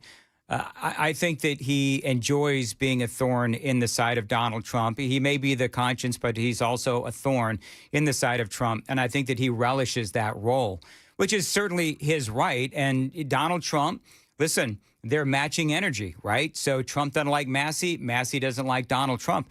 The reality, though, is that in the polling, the most recent polling, Massie is, kicking the crap out of Ed Galrain. So there is that. Donald Trump, he won that district, I think, 67%, something like that. So, but Massie is also very popular. So, take away your, I'm all in for Thomas Massie hat, which is fine, and you're right. But take off that hat, and you tell me, do you think that this Galrain, from what I'm reading, he didn't really seem to run a very good campaign. I guess there was no debates that happened. Do you think that Galrain actually has a chance in this midterm in this election? Dan, the premise of your question is just a little off. On 90% of the issues, Thomas Massie supports President Trump and the Trump agenda. Now, your most recent point is that Galrain has sort of dodged debates. There have been 8 debates and forums. Galrain has refused to show up. He is running a Joe Biden in the basement kind of campaign. It's exactly what most of your listeners opposed in the 2024 election. And what we're seeing on the issues that President Trump ran on in 2024, opposition to new wars, release of the Epstein files, Thomas Massie has raised questions. And the craziest thing, so I've known Thomas personally for 14 years, since the early 2010s. I'm a big fan. But on March of 2020, when Nancy Pelosi tried to trample on our rights by unanimous consent. She basically said, members of Congress, you don't have to come to work. We're going to vote for shutdowns, for lockdowns, for taxpayer funds, for COVID. And there was a procedural vote where Thomas Massie drove all the way from his district to Northern Virginia to into D.C. and said, Mr. Speaker, I object to unanimous consent. I want to hold these politicians accountable. And it's easy. It's so easy for a Republican to hold Democrats accountable. It becomes more difficult for Republicans. And as I've said many, many times on this program, the Republican Party is the only party in the United States, in our two-party first-past-the-post, winner-take-all system, where Republicans have the ideological diversity to ask tough questions, and he did that, and he forced a vote. He forced members of Congress to come back. Abigail Spanberger, of course, the Democrat congressman from Virginia, was a member of the House of Representatives. She is famous for wearing a trash bag on her head for this vote, and it's absolutely outrageous. I'm so disappointed. So I spent the weekend with former Congressman Dana Rohrabacher, who is a congressman from Orange County, California, one of the Republican bastions. He was a speechwriter for Ronald Reagan, and he came out and he said, you know what? I love Ronald Reagan. I support Ronald Reagan. He even said, I love Donald Trump. I support Donald Trump. But I'm going door to door for Thomas Massie. And what I saw yesterday in particular, speaking with the former congressman and his wife, is they are talking to what we call, I'm going to use air quotes and not a derogatory term, but boomers, voters of a certain age, over 65, who trend support for Ed Galrine and Thomas Massie. And he said those things, and he's flipping individuals over to Thomas Massie. It's really frustrating to have an inter-party fight like this, particularly with a congressman who does side with the president 91% of the time. But when it comes to Iran, when it comes to the Epstein files, two things that President Trump campaigned on in 2024 and then suddenly changed his mind about, Thomas is holding the president accountable. When it comes to lockdowns, Thomas Massie voted against those. When it comes to vaccine mandates, when it comes to corporate bailouts, when it comes to forever wars, when it comes to government surveillance, big pharma immunity, open borders, censorship and big tech tyranny, EV mandates and car control and wasteful foreign aid and pork, Thomas Massie is exactly what Republican voters like and expect. And the dichotomy, if you look at the crosstabs in the most recent polls, voters over 65 overwhelmingly support Ed Galrine, and Republican voters under 55 overwhelmingly support Thomas Massie by anywhere between 15 and 33 points. And Dan, I'm 39 years old. I got involved. I was a Ron Paul supporter in the Tea Party days in 2009, in 2012. And this is really a fight for the future of the Republican Party. Yeah, and I think you can be a supporter, and this is going to drive people nuts, but whatever. But I think you can be a supporter of Donald Trump. Well, heck, one of my first segments this morning, I talked about my frustration with what is going on with the Iran war right now. And I am a big-time Donald Trump supporter. I can still be frustrated with the pacing of the war. So, but I think that you can, number one, you can be a supporter of Donald Trump, but you can also understand that, to your point, Thomas Massie has done a lot of great things, and apparently he's done a lot of great things for the people of Kentucky. And it sounds to me, and as I read up on this yesterday, it does seem to me that he is going to win this primary. for the people of Kentucky, for his district, and then he'll obviously win the general election as well, because it's a very safe Republican district, if I'm not mistaken, correct? It is a Republican district. This race has tightened in the last week. I got into town on Friday morning.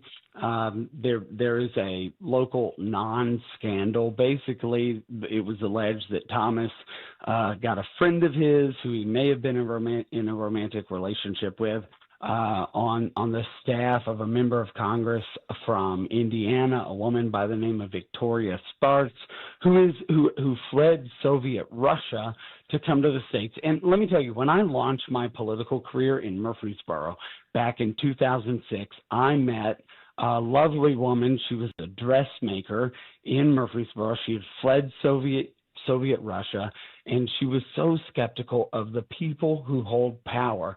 And that was one of the early influencers of my political views, was what does it mean to hold government accountable, to stick to the Constitution, and to make the decisions that are right for the people. And look, Dan, I guarantee many of your listeners who are paying attention to this race are probably not keen on Thomas Massie.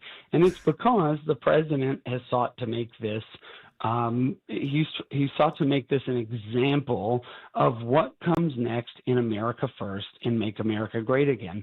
But on the issues of America First, opposition to foreign entanglements, opposition to undue influence by outside countries, when it comes to spending, when it comes to freedom and opportunity, Thomas Massie has stood with the president in his 2024 campaign promises, and it's caused a big question. If you look at the crosstabs, over 65, overwhelmingly supportive of Gowrine, under 55, overwhelmingly supportive of Thomas Massie, and that's going to be the breakdown in this race. One of the right. Well, let me ask you this real quick, so we're wrapping this up. One of the things that Massie did not vote for was the big beautiful bill, and there's some people that are saying, okay, well, that means that he wanted taxes to go up on the American people. I mean, I understand why people would say that for somebody who did not vote for the big beautiful bill, because it did have all of those tax breaks.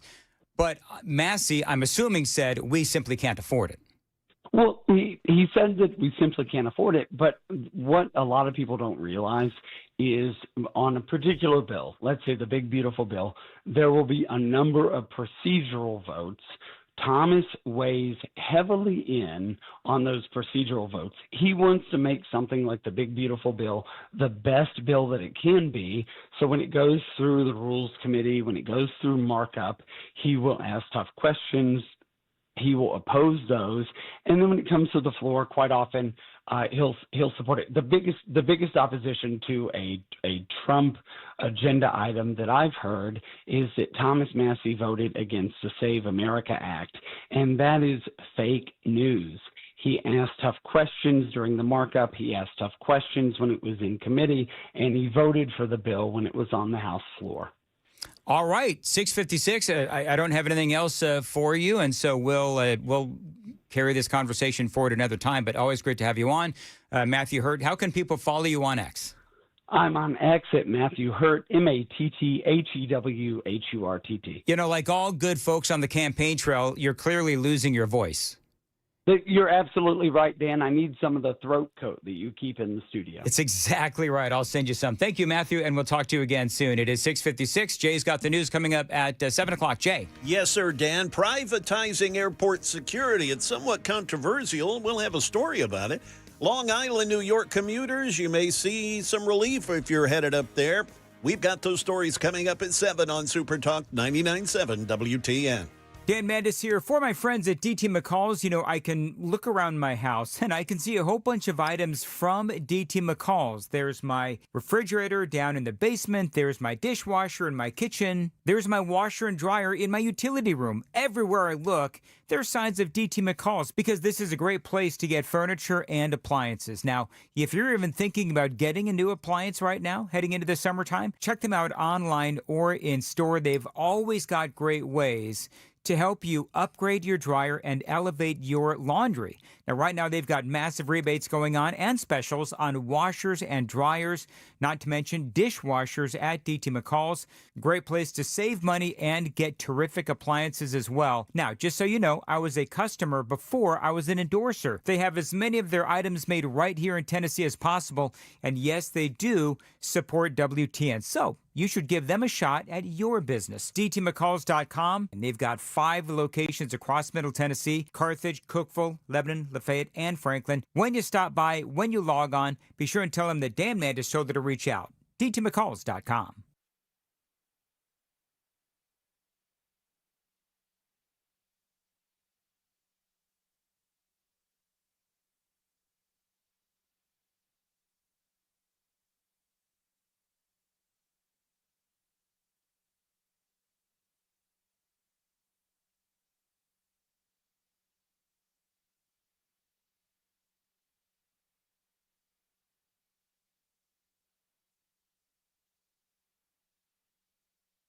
Dan Mandis here for my friends at Mark Spain Real Estate. Avoid the headaches of a traditional home sale and move on your timeline. With the guaranteed offer from Mark Spain Real Estate, selling your home can be overwhelming. That's why who you work with matters. Now, my friends at Mark Spain Real Estate, they can help you sell your home hassle-free without the stress of putting your home on the market. Now, Mark Spain Real Estate has been in the business for 30 years, and they know what matters most to their clients: a quick sale and maximum profit. Now, one of their satisfied clients, Chris, said that selling our home, 16-year-old home at that, was quick. Thanks to the guaranteed offer from Mark Spain Real Estate, we avoided the stress of showings, constant cleanings, and negotiations. The guaranteed offer was beyond what we were hoping for, and you could be next. Mark Spain Real Estate is the #1 most reviewed real estate company in the U.S. with over 13,000 5-star reviews. Trust them to sell your home fast and for top dollar. Find out what the guaranteed offer would be on your home. There's no obligation. Call 855-299-SOLD or go to markspain.com to get a guaranteed offer on your home today. That's markspain.com and start packing.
One minute past 7 a.m. I'm Jay Harper with your top stories. A traffic report and a weather forecast are just a couple of minutes away. The Trump administration, they're taking another step toward privatizing some airport security functions. ABC's Jim Ryan tells us about the launch of a new program.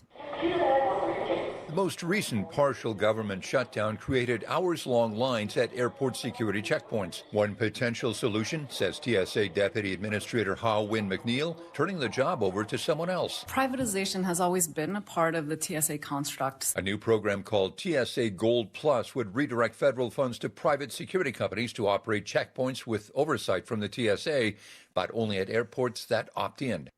Long Island railroad workers, they're expected to get back to work today. They reached a tentative agreement with the MTA on a new contract, but those workers, they're not back in time for this morning's commute. ABC's Phil Tate, he's suffering with other commuters up in Mineola, New York. Good news for many passengers who use it each day. We can expect to hear the sounds of the railroad yet again. Partial service will be restored at noon. Details on this deal are still tight-lipped as the rank and file has to approve it before the strike is officially over.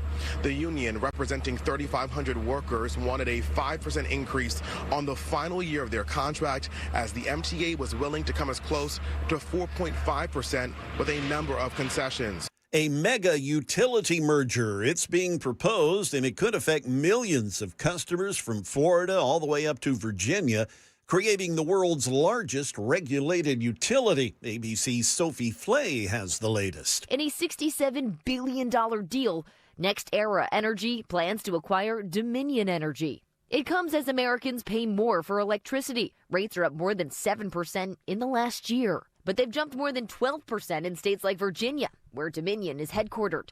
It's home to the biggest concentration of data centers in the U.S. That is the latest news. Traffic and weather next. I'm Jay Harper, WTN News.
Still dealing with this crash up north of the city, 24 eastbound before the Old Hickory Boulevard North exit. That's around exit 40. The left lane's blocked there. Traffic is a mess.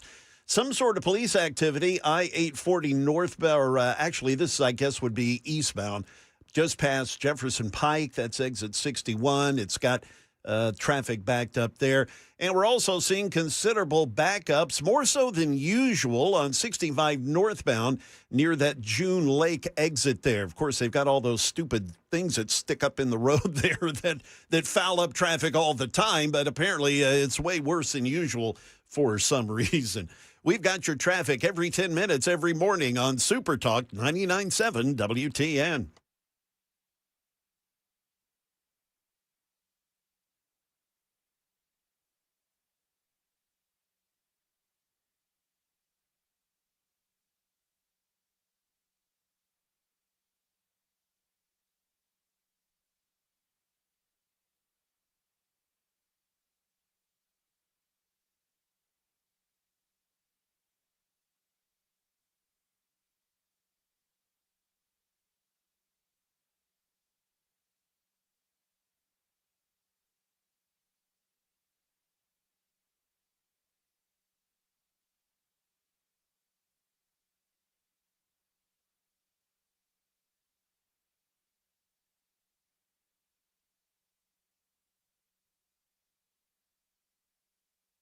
.708 Super Talk 99.7 WTN, and appreciate you being here on Nashville's Morning News. People asking, no offense, Jay, but people asking, where is Joan Jones? Yeah, I know. I've been hearing that for the last several days. Hey, I get it. And I know she's been spending time with her family, just similar to what you've been dealing with. Right. They just had another grandbaby in the Jones family as well. So congratulations to them. There was a little contest, really, little thought to see, okay, so who is going to have their grandbaby born first, me or her? She beat us by like a couple of days.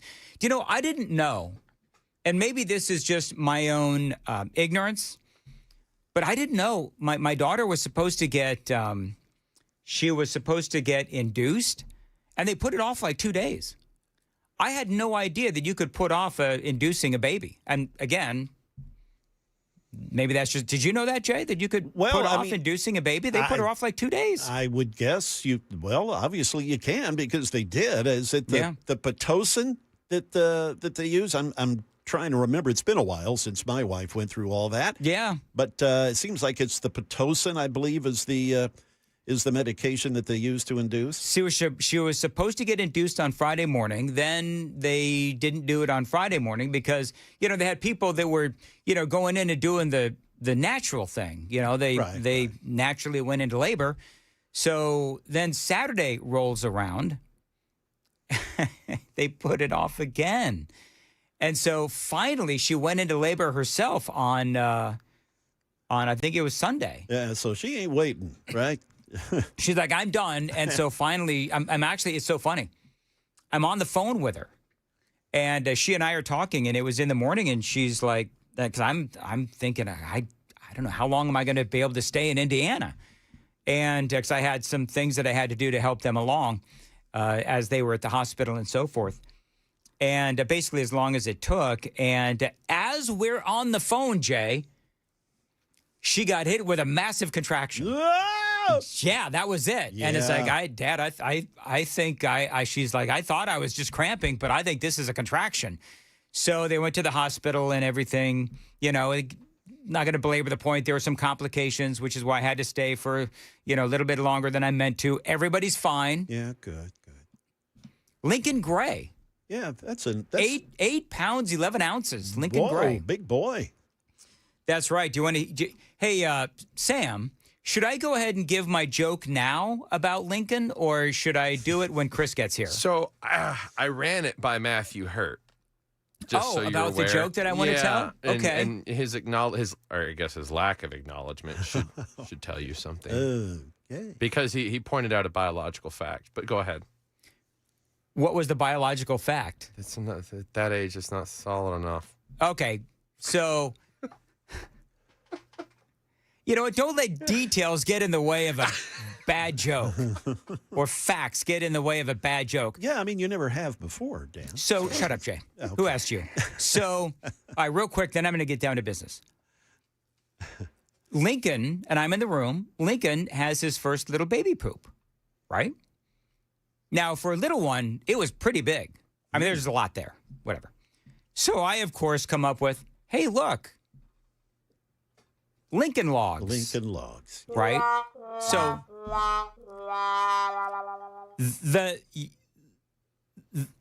the silence in the room was all I needed to know about how that joke went over. Including, by the way, my daughter, who actually finds me hilarious, which is kind of funny.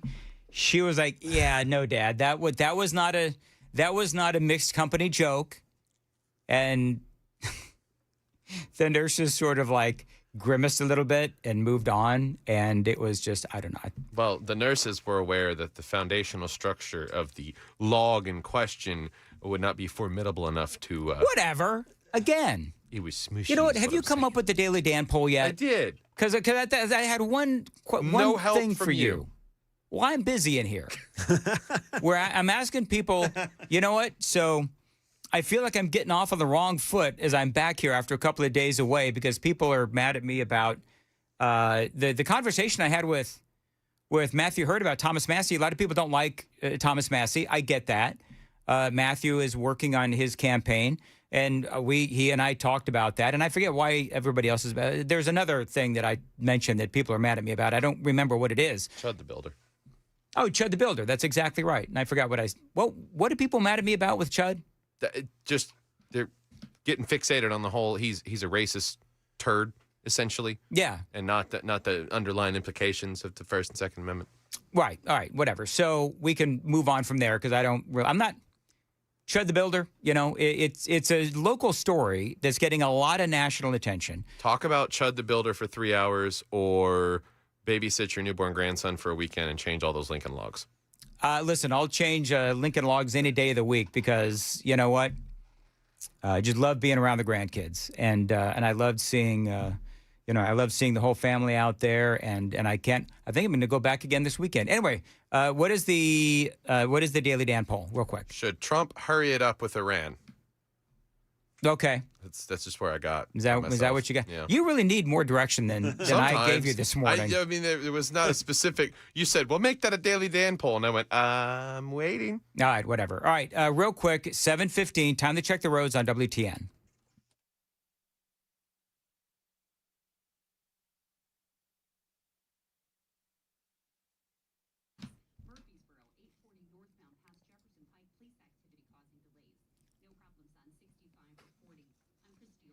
As far as weather goes, breezy this morning, otherwise mostly cloudy, very warm. Going to have some thunderstorms this afternoon, maybe even some hail. High of 91, feeling like 94. Thanks for listening to Super Talk 99.7. Shooting yesterday at a mosque in San Diego. Did talk about this in the 5 o'clock hour as well. We've got a security guard and 2 people dead there at the mosque. We also have the 2 suspects also dead inside of a car. The security guard, his name was Amin Abdullah. He had 8 kids, and people are saying that he was a hero in this whole thing, stopping the 2 suspects, Kane Clark, 17 years old, and an 18-year-old named Caleb Vasquez. They were both found dead, again, of self-inflicted gunshot wounds. And apparently, one of these suspects left a suicide note leaving the house with guns. And so the mother found the note, realized the guns were missing, called the police, and now cops are probing what they call anti-Islamic writings. And so this was, of course, again, as I mentioned, this was a shooting inside of a mosque. And so, oddly enough, people are trying to figure out what exactly the motive was. Well, if you know anything about the mosque, you know that it has a very controversial past. And I'm going to get into some of that controversy because, I would say that this is a rather infamous mosque. And, the more you talk about what happened at that mosque, the more you realize that not only is it controversial, not only is it infamous, but there's a lot of people inside the community in San Diego that have been watching this mosque for many years. As a matter of fact, they've been talking about it since the days after 9/11. I have some video here. And this is a reporter. This, by the way, is a reporter named Stella Escobedo, and she is an Emmy Award winner. She used to be on CBS and ABC, I think it is. And so, this is no hack. She's talking about the fact that this mosque used to house a couple of people that were 9/11 hijackers. The Islamic Center of San Diego has had a controversial reputation in the community for years because of its ties to two 9/11 hijackers. Nawaf al-Hazmi and Khalid al-Mekdar were known to have attended the Islamic Center of San Diego while living in San Diego before the attacks. They also, learned how to fly planes in Miramar. And more recently, the mosque's imam, Taha Hassan, he became a controversial figure in the community himself. He was initially brought into San Diego for his interfaith efforts to help bridge relationships between the Muslim, Jewish, and Christian communities. But after October 7th, major outrage after making comments that resistance is justified when people are occupied, comments many people viewed as defending or rationalizing Hamas. He has spewed a lot of anti-Israel rhetoric from his pulpit. His wife also facing controversy after October 7th, after she posted an image depicting a Star of David beheading babies, a post that sparked outrage in the Jewish community. The mosque has also frequently held events with CARE, the Council on American Islamic Relations. And as many of you know, CARE was named in 2008 as an unindicted co-conspirator in the largest Hamas terror financing case in U.S. history, the Holy Land Foundation. CARE has denied wrongdoing, was never charged with a crime, but the organization's history and ties have remained a source of controversy for years. All right, so listen, remember CARE is the organization that runs around trying to cancel anyone who says anything negative about Islam. So several things can be true, right? The mosque can be very controversial, have a really controversial background, and it can also be true that these kind of acts are wrong. It is just terrible thing all around. Murder is wrong, whether it's a mosque, whether it is a church, whether it is a synagogue. And so this is, something where people, it seems to me, and I do find this interesting, that there are some people out there, Fox News, this was earlier today when I was listening to them on the way in, Fox News didn't even mention the controversial history of the mosque. And so I don't know, is it like Islamophobia to report why this particular mosque is controversial? I mean, listen, I've heard all of these people on the radio, and I've watched people on TV trying to grapple with some kind of a motive. Well, if that mosque has that kind of a background, well, then, yeah, I could see why that would be considered a motive. You at the very least have to talk about it, right? And Donald Trump talked about this yesterday a little bit. Mr. President, on the IRS, they're giving a briefing on it a little while at the mosque. They're giving a briefing, and it's a terrible situation. Yeah. I've been given some early updates, but we're going to be going back and looking at it very strongly. All right, so there you go. Donald Trump saying it's awful. They're going to look at it very strongly, try to figure out exactly, what happened. One of the things that the mosque has said is that they were unfairly criticized after 9/11 because they found out, it was discovered that the two 9/11 hijackers had gone to that mosque. And if you have imams that are justifying what happened in Israel and praising martyrs, then yeah, you know what? You're going to be criticized. Now, does it justify what happened? No. But it does indicate a possible motive. These two young adults live in a community where there is a lot of distrust between the mosque and the community of non-Muslims that live around it. Now, simply pointing that out, that's not Islamophobic. That is just a fact, my friends. That is just a fact.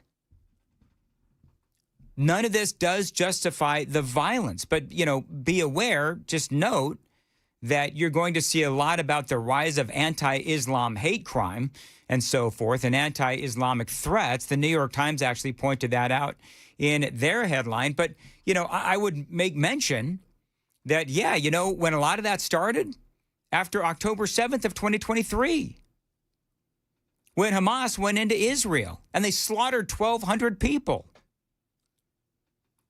So, yeah, we've had a lot of anti-Islam threats and a lot of angst over the situation regarding Islam. We also, of course, we talk often enough about what has been going on in Europe. Remember that the Hamas, they were trained by Iran. They were paid for by Iran to go into Israel and slaughter those 1,200 people. The rise, of course, of pro-Palestinian rallies here in America, as well with Israel's war on Hamas, is, in my opinion, Israel was defending itself. So, yeah, this kind of thing, it has been in the news. And you have people, on college campuses all across the country that have been, basically saying that, yeah, Israel needs to be wiped off the face of the earth. So let's put all of this in a little bit of perspective. Again, I'm not justifying the violence that happened yesterday at that mosque in San Diego. Not by a long shot. That kind of violence is never okay. There's also, by the way, been a rise in anti-Semitic vitriol and anti-Semitic crimes as well here in America. A lot of that, by the way, done at the hands of both Islamists and white supremacists. But, we'll keep covering the story, but I don't know why it seems like there are some folks that are afraid to talk about, the history of this mosque, because it is what I would say a very checkered history. Violence is never the answer. This kind of attack in San Diego on this mosque is never justified. However, I think you also need to look at, as we're all grappling for a motive, you need to look at the history of this particular mosque, this very controversial history. It is 7:23 on Super Talk 99.7 WTN, and Jay's got the news coming up at 7:30. Jay. Yes, sir, Dan. Of course, you've been discussing it, the San Diego mosque shooting. We'll have more on that from a national perspective. Also, severe weather is headed to the Midwest. Is that stuff coming to us? And also, affording a vehicle, is that becoming a luxury? We'll have those stories at 7:30 on Super Talk 99.7 WTN.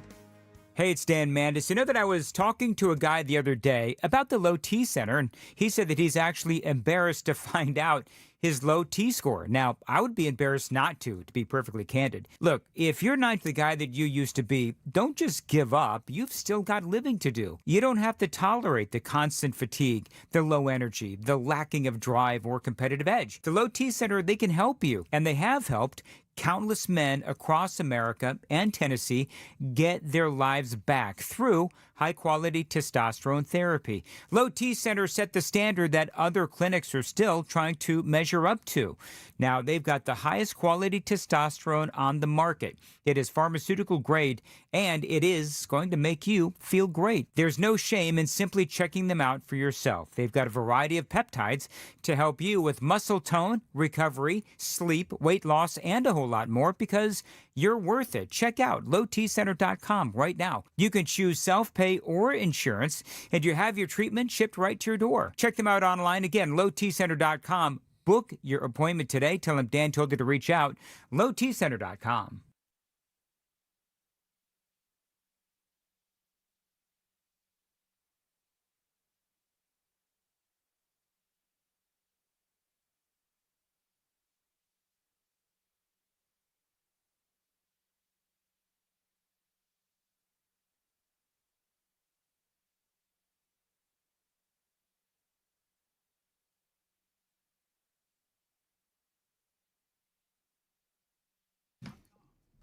Dan Mandis here for my friends at Loan Pronto. Credit card interest rates are now over 29%, and most people are only making the minimum payments, so they're getting nowhere. But, here's the thing that a lot of homeowners simply don't realize is that using the equity in your home, you can easily access hundreds of thousands of dollars in cash. With Loan Pronto's Rapid Equity Loan, you can pay off your credit cards, your existing HELOC, your car loans, or get money for that home improvement project. Now, one client just got $100,000 approved and saved over $1,500 every single month. And here's the best part. With Loan Pronto, you can do it all from your phone. And zero out-of-pocket, no hard credit pull up front, no appraisal, no long drawn-out bank process, and no touching your first mortgage. Rates are at near 3-year lows, so you need to act right now. Go to loanpronto.com and see how much money you can get in about 60 seconds. That's right, Loan Pronto, 2,800 5-star Google reviews. Call them at 615-499-5780, 615-499-5780. Find them online anytime, loanpronto.com. Loanpronto.com, equal housing lender, NMLS 166-1781, and MLSconsumeraccess.org.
It is 7:30. I'm Jay Harper with your top stories. Traffic and weather are on the way.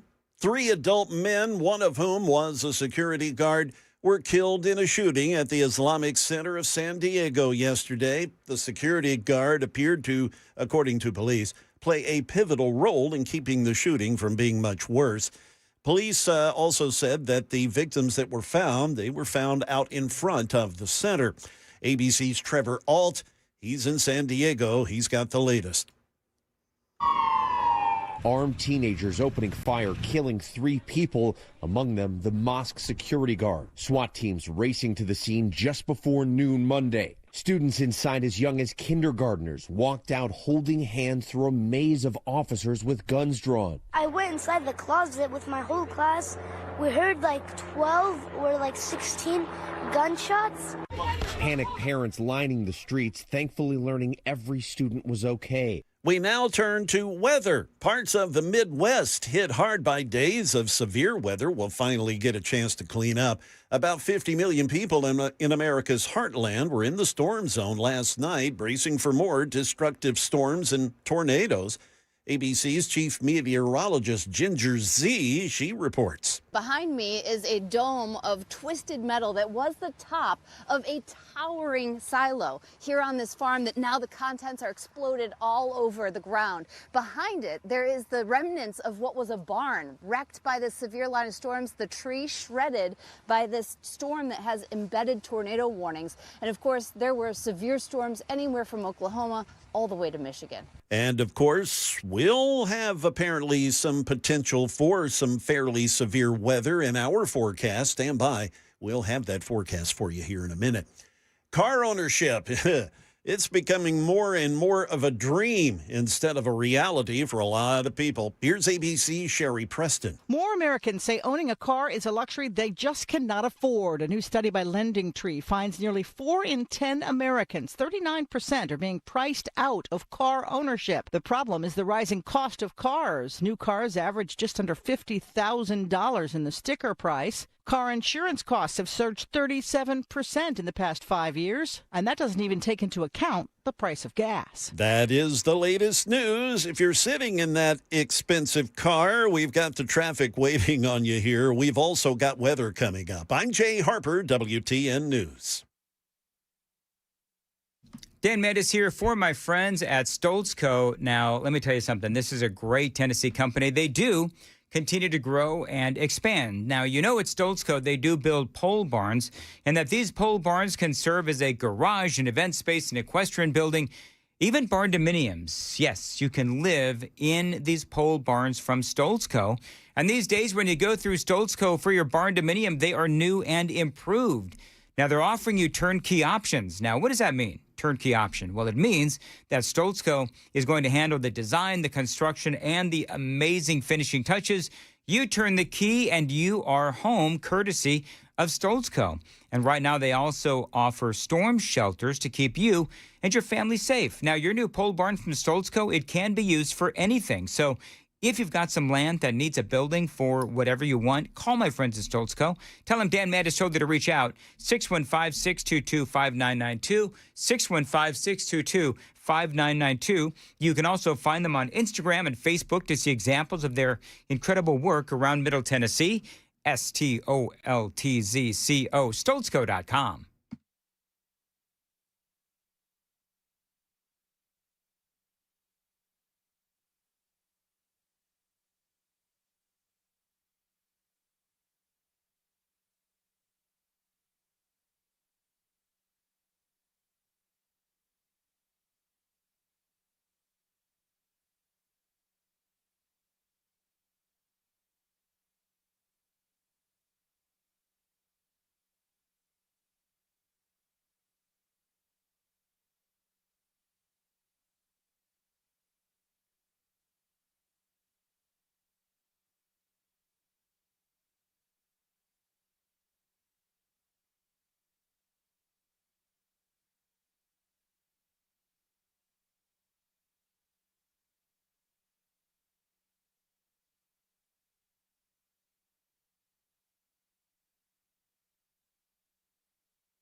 Well, up north of the city, in the Jolton area, a lot of folks have been wasting a lot of that $4.30 gas sitting in traffic this morning. We've had a wreck there on 24 eastbound before exit 40. It's been there for a while.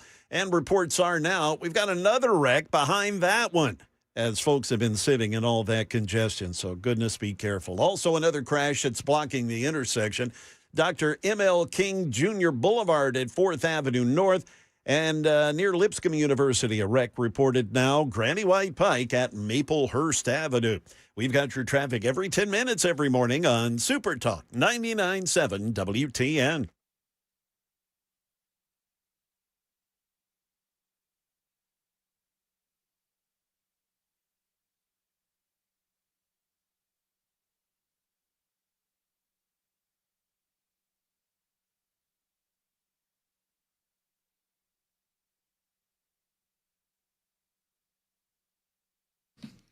7:36. Super Talk 99.7 WTN. Good morning to your friends. Hope you are doing well. And hey, thank you to Brian Wilson for filling in for yours truly over the last couple of days. Go take the Daily Dan poll, and so far it seems like people agree with me. Despite the fact that I received all kinds of nasty hatred and vitriol in the 5 o'clock hour for my stance on the Iranian war, people said, yeah, the president needs to basically get on with things. How did we frame the question, and what are people saying? Should Trump hurry it up with Iran? And 84% of the people are saying, yes, hurry it up. Get out of there. Come on, man. Come on. I get it, though. People got really mad at me in the 5 o'clock hour. Basically, all I said was, yeah, you know what? It seems to me I'm noticing a pattern is what I said, because people are asking me what I said. Basically what I said, because I kind of pride myself on not redoing monologues, because I don't like to do that. But basically what I said was in the 5 o'clock hour, I think it was, I said that, bottom line is that I'm noticing a pattern. Donald Trump, he starts crap talking in a post, going after Iran, telling them they got to agree to a deal and this, that, and the other. And then Iran doesn't do anything. And then Donald Trump says, I'm going to attack. And then we don't attack. And in the meantime, it does seem to me like what Iran is doing is they are, continuing perhaps down this road of manufacturing a nuclear weapon. It does seem to me like they are trying to stretch this whole thing out. So then we, of course, and we did mention this earlier, that you've got the UAE and Qatar and some of these other Middle Eastern nations that are begging Donald Trump, listen, don't attack Iran. And I think the reason why they're saying don't attack Iran is because when we attack Iran, they attack the United Arab Emirates or they attack Qatar. Well, here's the thing, man. We haven't attacked Iran lately. And guess what they're doing? They just attacked the UAE again. So Iran is going to keep doing this. And this is why they can't have a nuclear weapon. But, the United Arab Emirates and Qatar and some of these other Middle Eastern nations are asking Donald Trump, let us help. Let us handle it. Well, okay, you know what I would say to the entire Middle East? It's exactly what I would say. I would also say you people have had decades to deal with Iran, and you haven't done it. So sometimes you got to step aside and let the big boys handle it. And that's Donald Trump. And so what we need to do is we need to get a move on, because I do feel like Iran isn't taking Donald Trump's threats seriously. He keeps saying that Iran agrees to these things, but then they negotiate, then a piece of paper comes from Tehran, apparently, and the piece of paper includes nothing that they talked about or that they negotiated. And I think that this is Iran just elongating things so that they can continue to try to manufacture a nuclear weapon. The other thing that they're trying to do is they're trying to wait out Donald Trump. And so I was going to say, not helping the whole taco argument. No. Here's the other thing, is that we have had a lot of things said from the Trump administration part of what they've said is, well, we've won the war. I've actually heard people within the Trump administration say we've won the war. Well, if we've won the war, then why is the Strait of Hormuz still closed? So that's number one. Number two, if we can win this war very quickly, well, then let's do it. Let's just stop p-footing around and let's get her done. British Navy, apparently, just to get you up to date, the British Navy apparently is sending in some mine hunters to find those mines in the Strait of Hormuz. And so, they're talking about now a circle of death. Lindsey Graham brought this up, a circle of death over the uranium that we know apparently where it's buried. So that is also part of the conversation. So bottom line on all of this is I want this to get done. I want this to get done very quickly. And if the United Arab Emirates and if Qatar and if Saudi Arabia and all of these other nations are begging Donald Trump not to go in and not to attack Iran, well, then they got to take part in getting this thing done from a diplomatic standpoint. And a real diplomacy, not just, us going and spending all this time talking to Iran and some of these other Middle Eastern nations, spending all of this damn time talking to Iran, only for them to send back a piece of paper that has nothing to do with what was actually negotiated. I mean, I feel like essentially what Iran is doing is they're messing with us. They're messing with Donald Trump. And one of the things that they believe is that Donald Trump is going to buckle under political pressure. I think it is very clear that Donald Trump is not going to buckle under political pressure. So anyway, bottom line is I support Trump. And I voted for him 6 times in total. Bottom line is, though, that doesn't mean that I'm not going to ask questions when questions need to be asked. And I think that right now, what is Iran doing? Why is it that they're trying to delay this whole thing? Well, I think to me, it seems pretty obvious. What they're trying to do is they're trying to delay this thing so that they can manufacture or continue this road down a nuclear weapon. Here's the thing. That's not, me talking. That's Donald Trump. He has said that before. That's Pete Hegseth. Everybody knows how Iran operates. So go take the Daily Dan poll because I'm genuinely curious about how you feel about the Iran war. 615-737-9986. Super text line is open as well. I was talking about ChudtheBuilder earlier, so I've already dumbed my show down pretty significantly today. Duh. So I think, you know what? Right up there with SpongeBob and Patrick. This is Patrick. So we might as well, since we've dumbed down the show so much, we might as well talk about Steve Cohen, who decided that he was going to drop out of the race. And I think that that's probably for him the smartest thing because I don't think that he was going to win. I think Justin Pearson was going to wipe the floor with him. So I've got some must-hear audio from chicken-eating Steve Cohen. And somebody asking me again, why is it you call him chicken-eating again? Do I have to tell the story one more time? Do it. All right. That's all coming up straight ahead. And by the way, not helping the smart factor of this conversation was that he was on with Abby Phillip on CNN. So just a dumb conversation. Details straight ahead on WTN. Time to check the roads.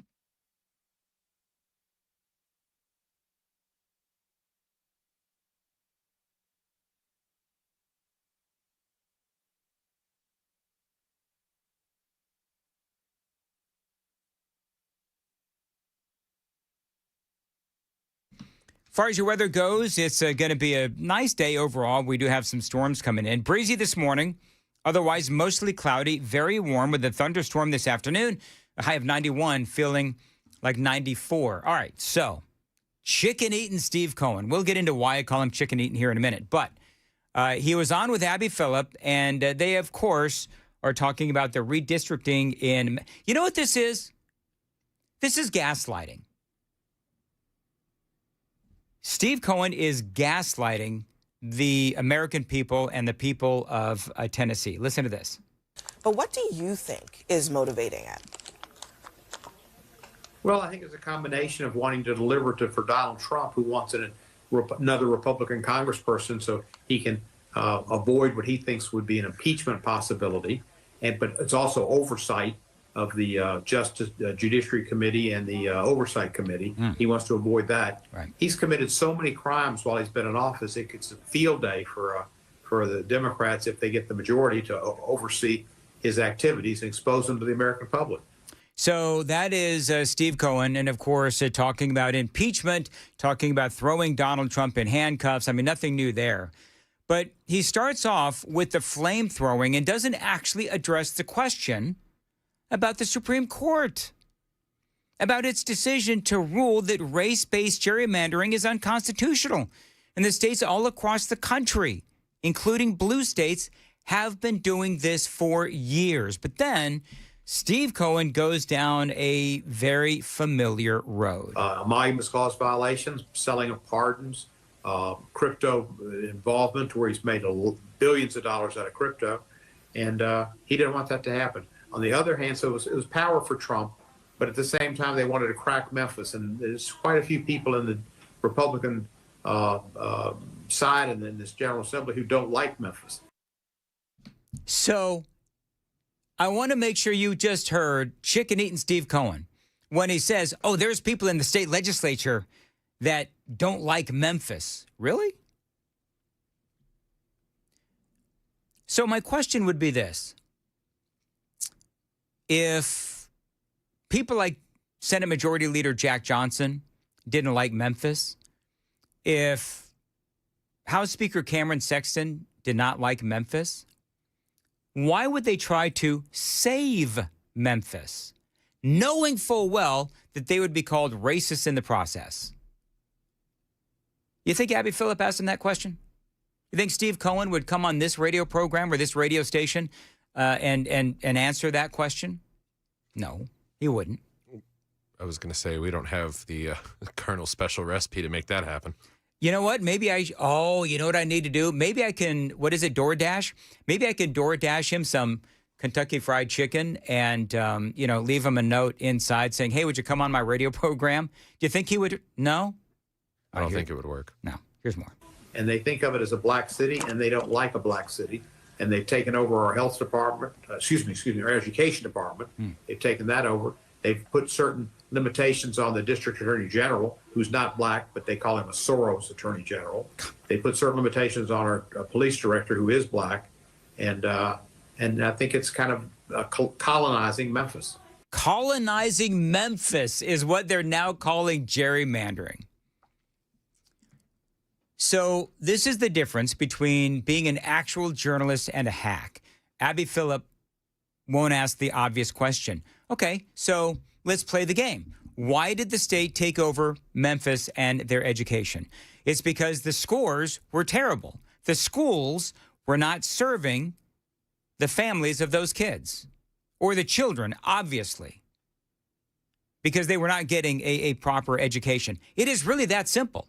So Steve Cohen says, and Abby Phillip most certainly agrees with that layup question, what do you think is behind the gerrymandering of Memphis? Oh, well, it's because of white supremacy, and they're all racist, and they're trying to colonize Memphis. Don't you know that's what it is, Abby Phillip? And the examples that he used, the state taking over the education of Shelby County, of Memphis. Oh, it has to do with hating black people. No. As a matter of fact, it's wanting to look out for black people and trying to actually educate an entire generation of young Memphis children. That's what it's all about. It is just that simple.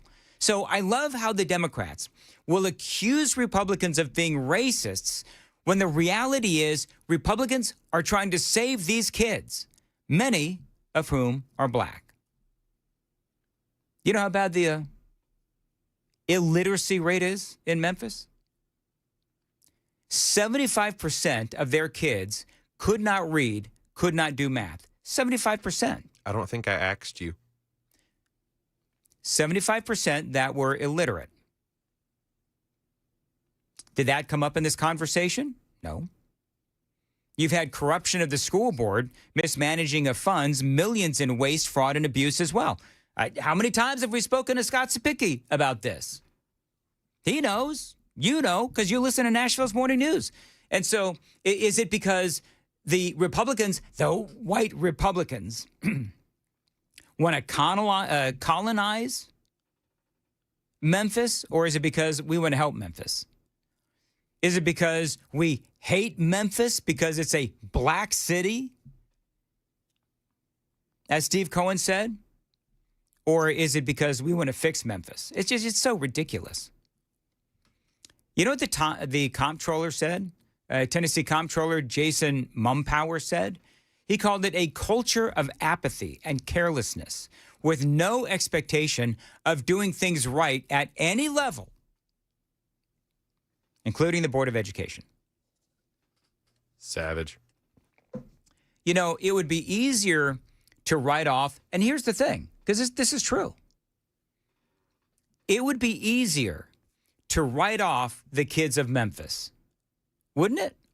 Instead of trying to save them, it would be easier for people to say, just screw it. Why do we care? Well, you know what? We care because education matters, and we want what's best for that community. Oh, and the idea was tossed around years ago. If we got rid of Shelby County, the literacy rate in the state would skyrocket. The gun violent rate would plummet. The teen pregnancy rate would plummet. Just overall crime would plummet. Yep. And that was the mentality that we might as well cut the cancer out. In fact, I'm not trying to say, well, you should be grateful that we've changed the mentality, but if that had been sold to Mississippi or Arkansas or something, it would be in way worse shape than it is now.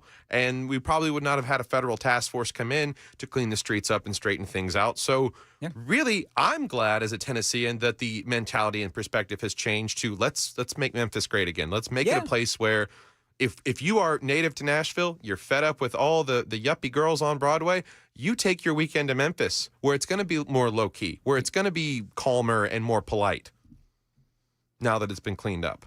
Yeah, and by the way, there are a lot of black folks and white folks in Memphis that have seen the cleanup, and they love the cleanup. But, Republicans, they're trying to fix this community, and what do they get for it? They get called racist and colonizers. By the way, you also heard Steve Cohen, just real quick, 'cause I'm running late now. Steve Cohen talks about the Shelby County DA.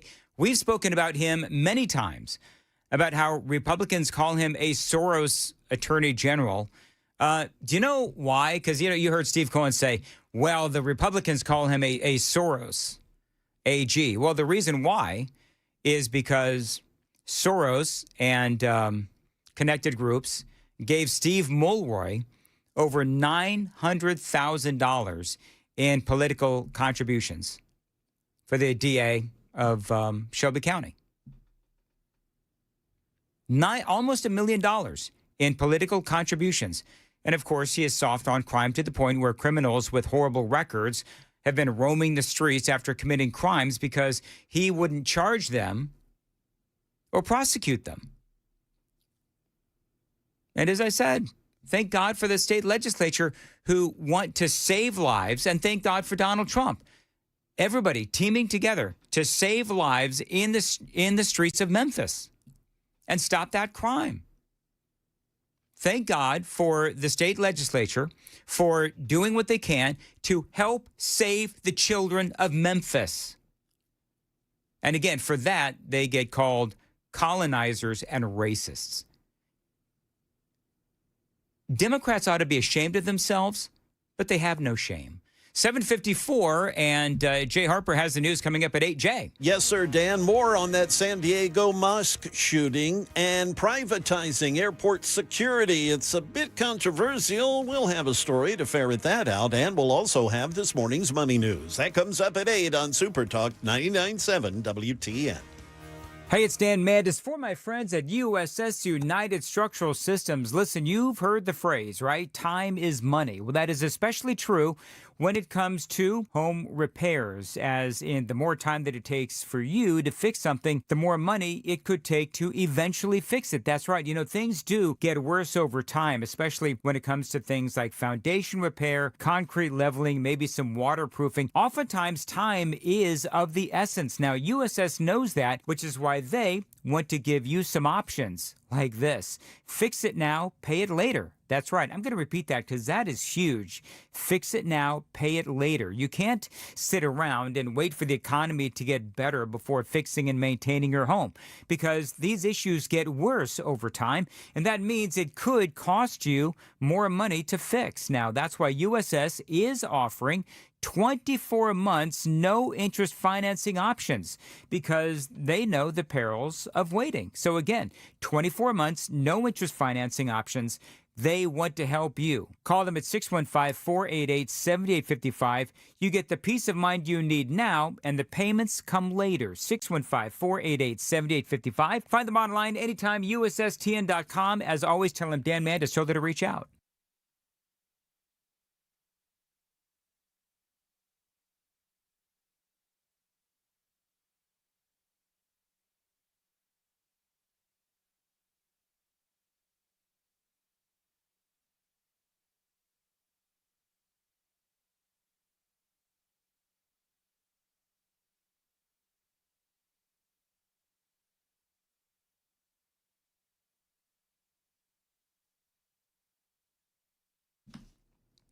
Dan Mandis here for Loan Pronto credit card interest rates. They are now over 39%, I should say 29%, and most people are only making the minimum payment, so they're getting nowhere. But here's what a lot of homeowners simply don't realize. Using the equity in your home, you can easily access hundreds of thousands of dollars in cash. With Loan Pronto's Rapid Equity Loan, you can pay off your credit card, your existing HELOC, those car loans as well, or get money for that home improvement project. Now, working through Loan Pronto, they can help you. One client just got $100,000 approved and saved over $1,500 a month. And here's the best part. With Loan Pronto, you can do it all from your phone. That's right. It is really easy. With zero out-of-pocket expenses, no hard credit pull up front, no appraisal, no long, drawn-out bank process, and no touching that first mortgage. Rates are at near 3-year lows, so you've got to act right now. Go to loanpronto.com. See how much money you can get in about 60 seconds. They've got over 2,800 5-star Google reviews. Call them, tell them Dan Mandis told you to reach out. 615-499-5780. 615-499-5780. Online anytime, loanpronto.com. That's loanpronto.com. Equal housing lender, NMLS 166-1781, and MLSconsumeraccess.org.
It is 8 a.m. I'm Jay Harper with your top stories. We'll get you the weather and the traffic report here in just a bit.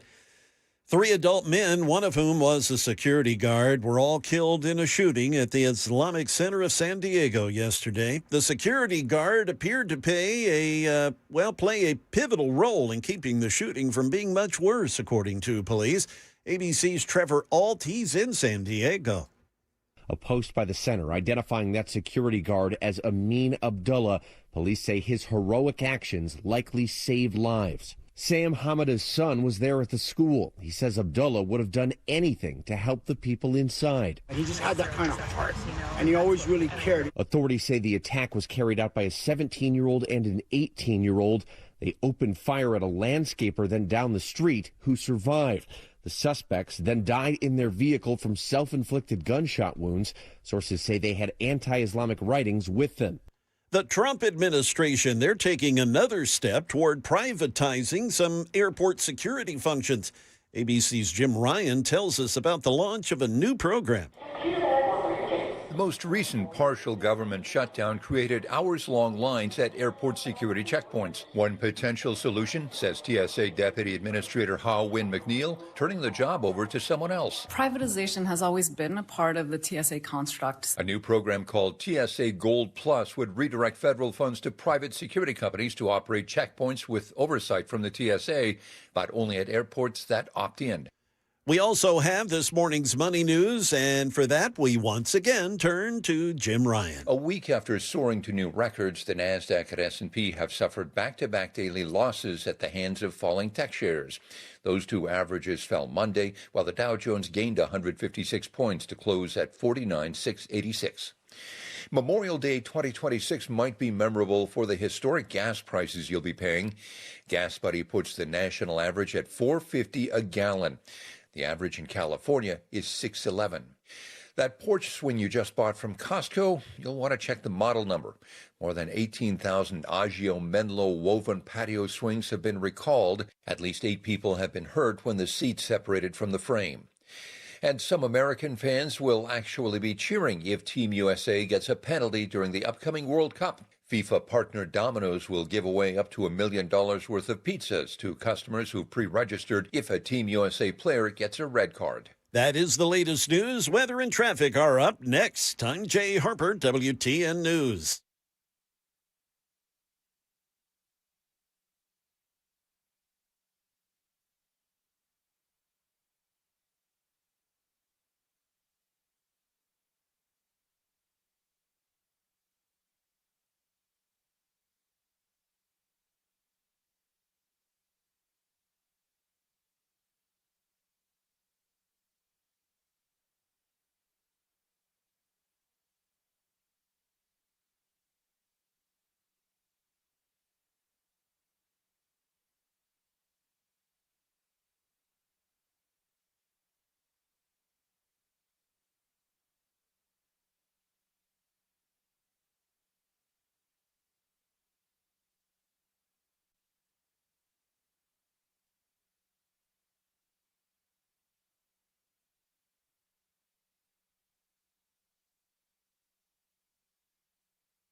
We've still got a couple of problems on Dr. M.L. King Jr. Boulevard, the first of which is a crash there at 4th Avenue North. It's blocking that intersection. We also have another one at George L. Davis Boulevard. West of the city, a crash blocking things, 40 eastbound at exit 192. And Wedgwood Avenue at 19th Avenue South, we've picked up a wreck there and still dealing with the backlog from the earlier crashes. I-24 eastbound, this is up in the Jolton area near exit 40. We've had a couple of wrecks up there, and the traffic's still pretty messed up. We've got your traffic every 10 minutes every morning on Super Talk 99.7 WTN.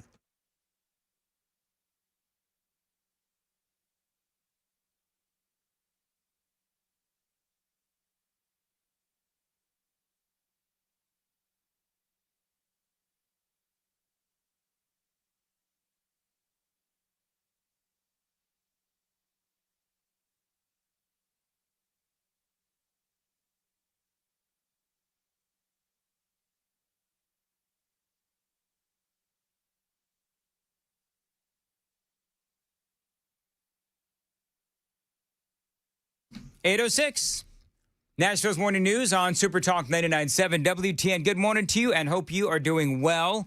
And a lot going on this morning. Appreciate you following along. You can find us on the Super Text line. Text in 615-737-9986, 615-737-WWTN. People often ask me, do you actually read every single text? I actually do. I read every single text. Unfortunately, I get a lot this every morning. Some mornings are busier than others, but I get a lot every single morning, and I don't have the opportunity to respond to everyone, but I do actually read every single one. So even the haters, I read every single one. All right, real quick, because I did say that I would remind people why that I call Steve Cohen chicken eating Steve Cohen. I had forgotten to remind people why I do that. So basically, way back when Attorney General William Barr was supposed to come in and give some testimony during the House Judiciary Committee meeting, and he was a no-show. And I don't remember all of the politics involved, but, Barr was a no-show. And so you know what Steve Cohen did? He brought in, I'm just going to say this, and it's going to sound really bad, but Steve Cohen himself looks greasy. Like, he looks gross. I've said before that Steve Cohen looks like the creature from the Black Lagoon. I do. I think. Are you prejudiced against bald men that keep the side tufts? Is that what this is? No. Because he's... So you talking about like sideburns? No. He's like you, chrome dome up top, but he's decided to keep the garden around the edges. Yeah, I don't know. Some guys look better than others with the shaved chrome dome, like I do. The dome, whatever. Anyway, I don't know, man. Did I do it again? No. Okay, moving right along. Anyway, so there was Steve Cohen eating greasy Kentucky Fried Chicken right there on his desk at a House Judiciary Committee meeting. And it just looked gross. I mean, Barr was saying, the chicken was meant to symbolize that William Barr was chicken, and he wouldn't come in to testify. That's why, and he got a lot of play for it. He actually went viral on it. And I've always called him chicken eating Steve Cohen. That was years ago now that was. But I mean, if you missed the monologue on his appearance on CNN, go find it on the podcast. I've had my say on Steve Cohen. Yeah, it's like the second grossest image I've been tempted to Google after you talked about it. The second grossest? The other one was that piece of art with the wine glass and the gentleman filling up the wine glass. Oh, you're talking about way back when? Yeah. Oh, yes. During the whole what is art and should the taxpayer fund this kind of stuff? Yeah, no, this is disgusting. Who brings finger food into a committee meeting like that, man? If you're going to eat chicken... You know what? Can I ask this? Okay, but if you want to start going down this road, let's go down this road. Just real quick.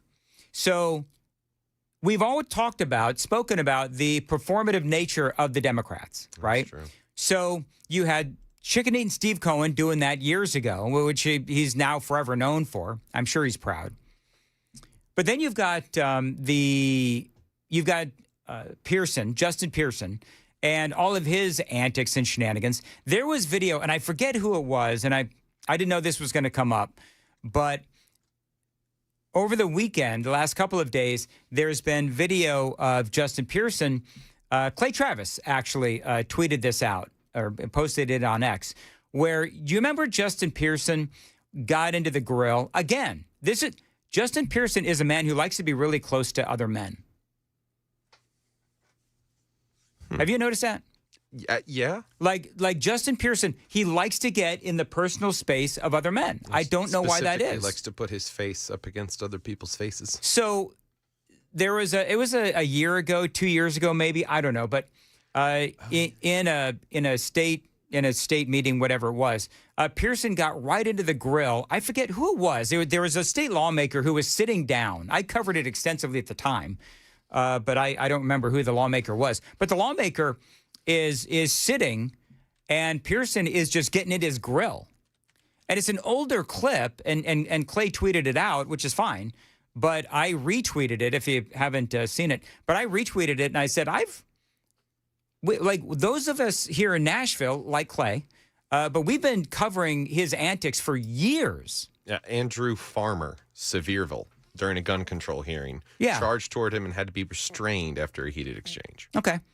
So here's the funny thing about Justin Pearson. Do you know what I think about Justin Pearson? So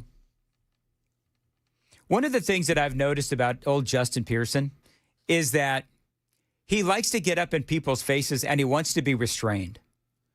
Because I guarantee you that if somebody got up and actually did what Justin Pearson wants, which is knock the living crap out of him, he would be the happiest guy ever because that's what he wants.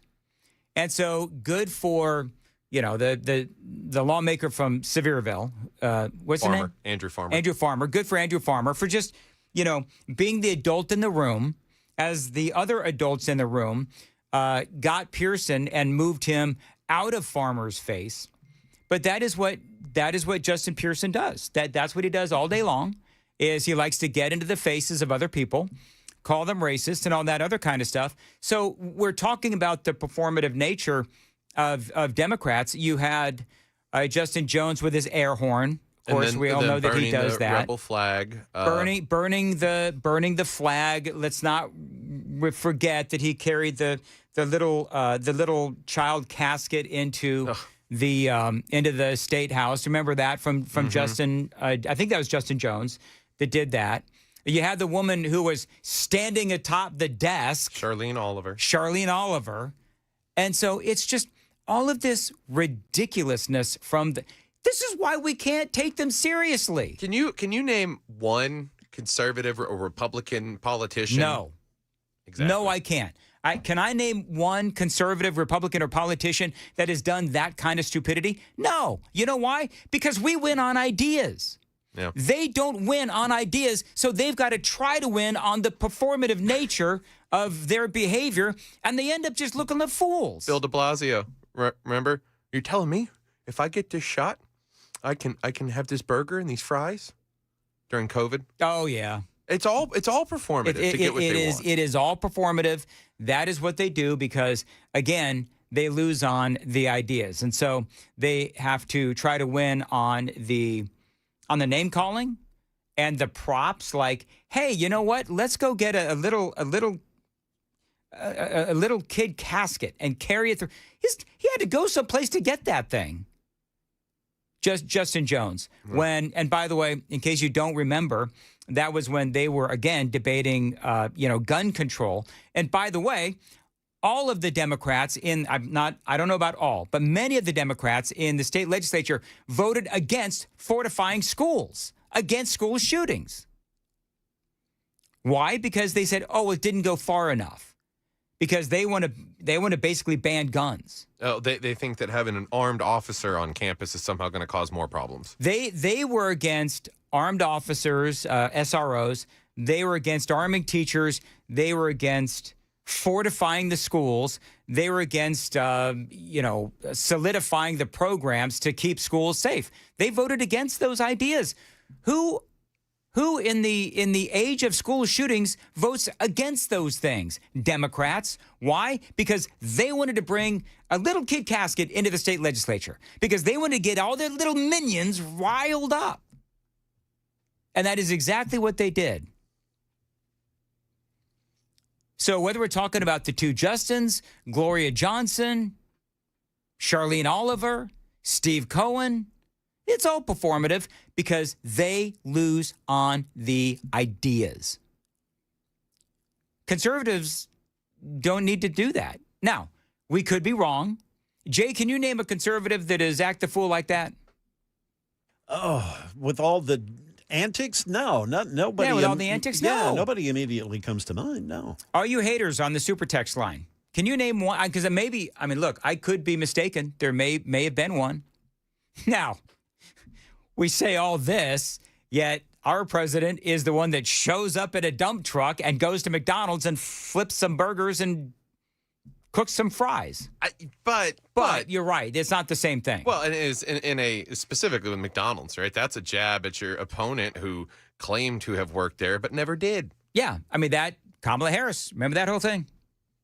I would say the most performative thing Trump has done in this term has been the DoorDash grandma who got a big chunk of change back on the no tax on tips part of the big beautiful bill. Yeah. That was a little awkward and cringy. It was definitely for the press type of thing, but that still pales in comparison. That was actually based off of something true that happened and was provable. Mm-hmm.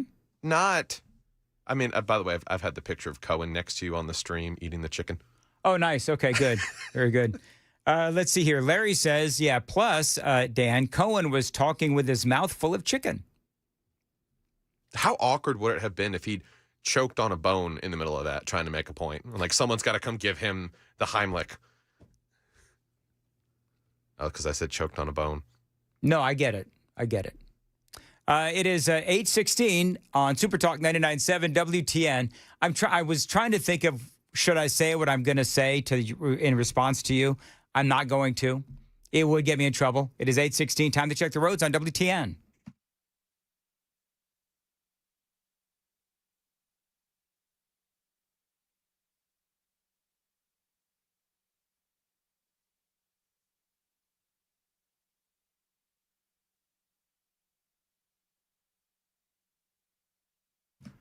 $8:17, as far as your weather goes today, it's going to be a little dicey later on this afternoon. Breezy this morning, otherwise mostly cloudy, very warm, thunderstorm.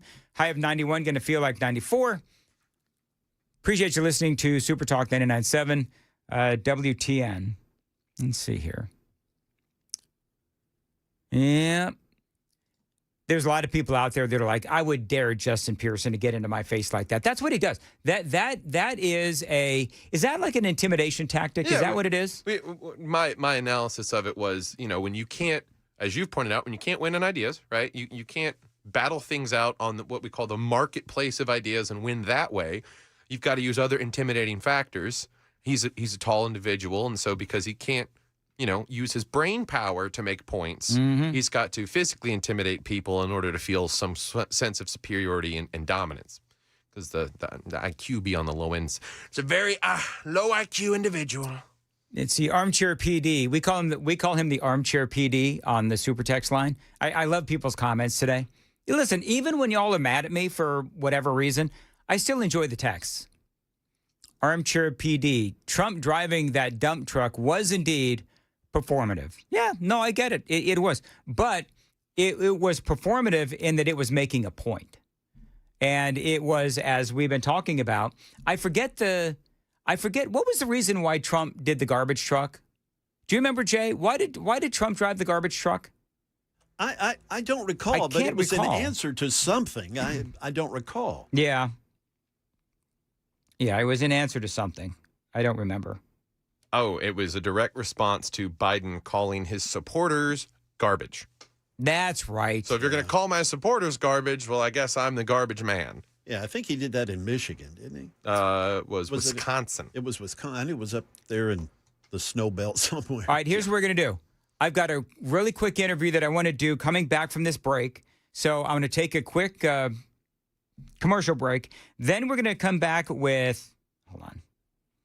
We're going to come back with our friend David Cohn. He talks a lot of sports for us, and the Super Bowl. I guess they're going to do the NFL owners are going to vote on whether or not Nashville should get the Super Bowl in 2030? I'm hearing the vote is mostly a formality at this point. That's the report. At least that's what ESPN is saying for 2030. All right. You know what my worry is? My worry is that because Tennessee has now become like the epicenter for racial gerrymandering, that there's going to be some people like Stacey Abrams that are going to be out there saying, oh, Nashville doesn't deserve the Super Bowl like they did with Georgia, Atlanta, and the All-Star game. Right. So anyway, David Cohn is coming up, 820, Super Talk 99.7 WTN. And now Jay's got the news coming up at 8:30. Jay. Yes, sir, Dan. The Treasury Department's general counsel, he's resigned, and we'll tell you why.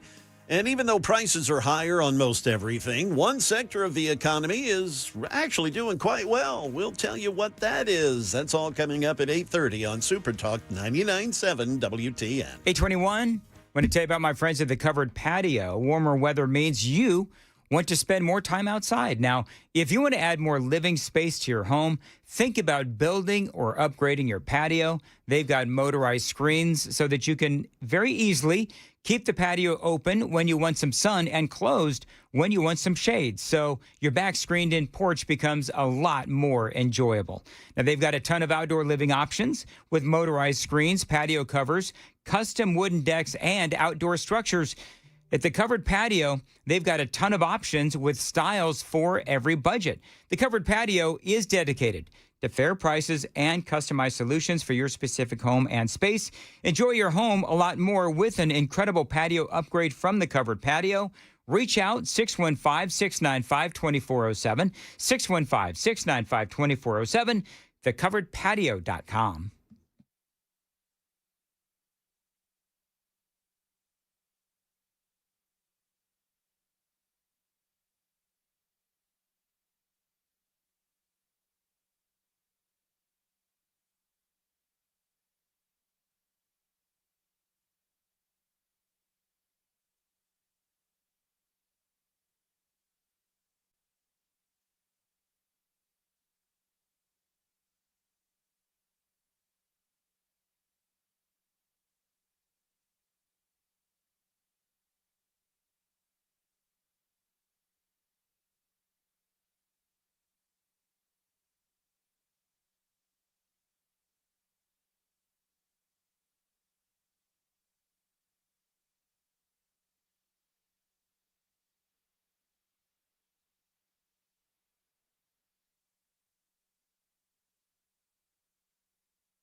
826.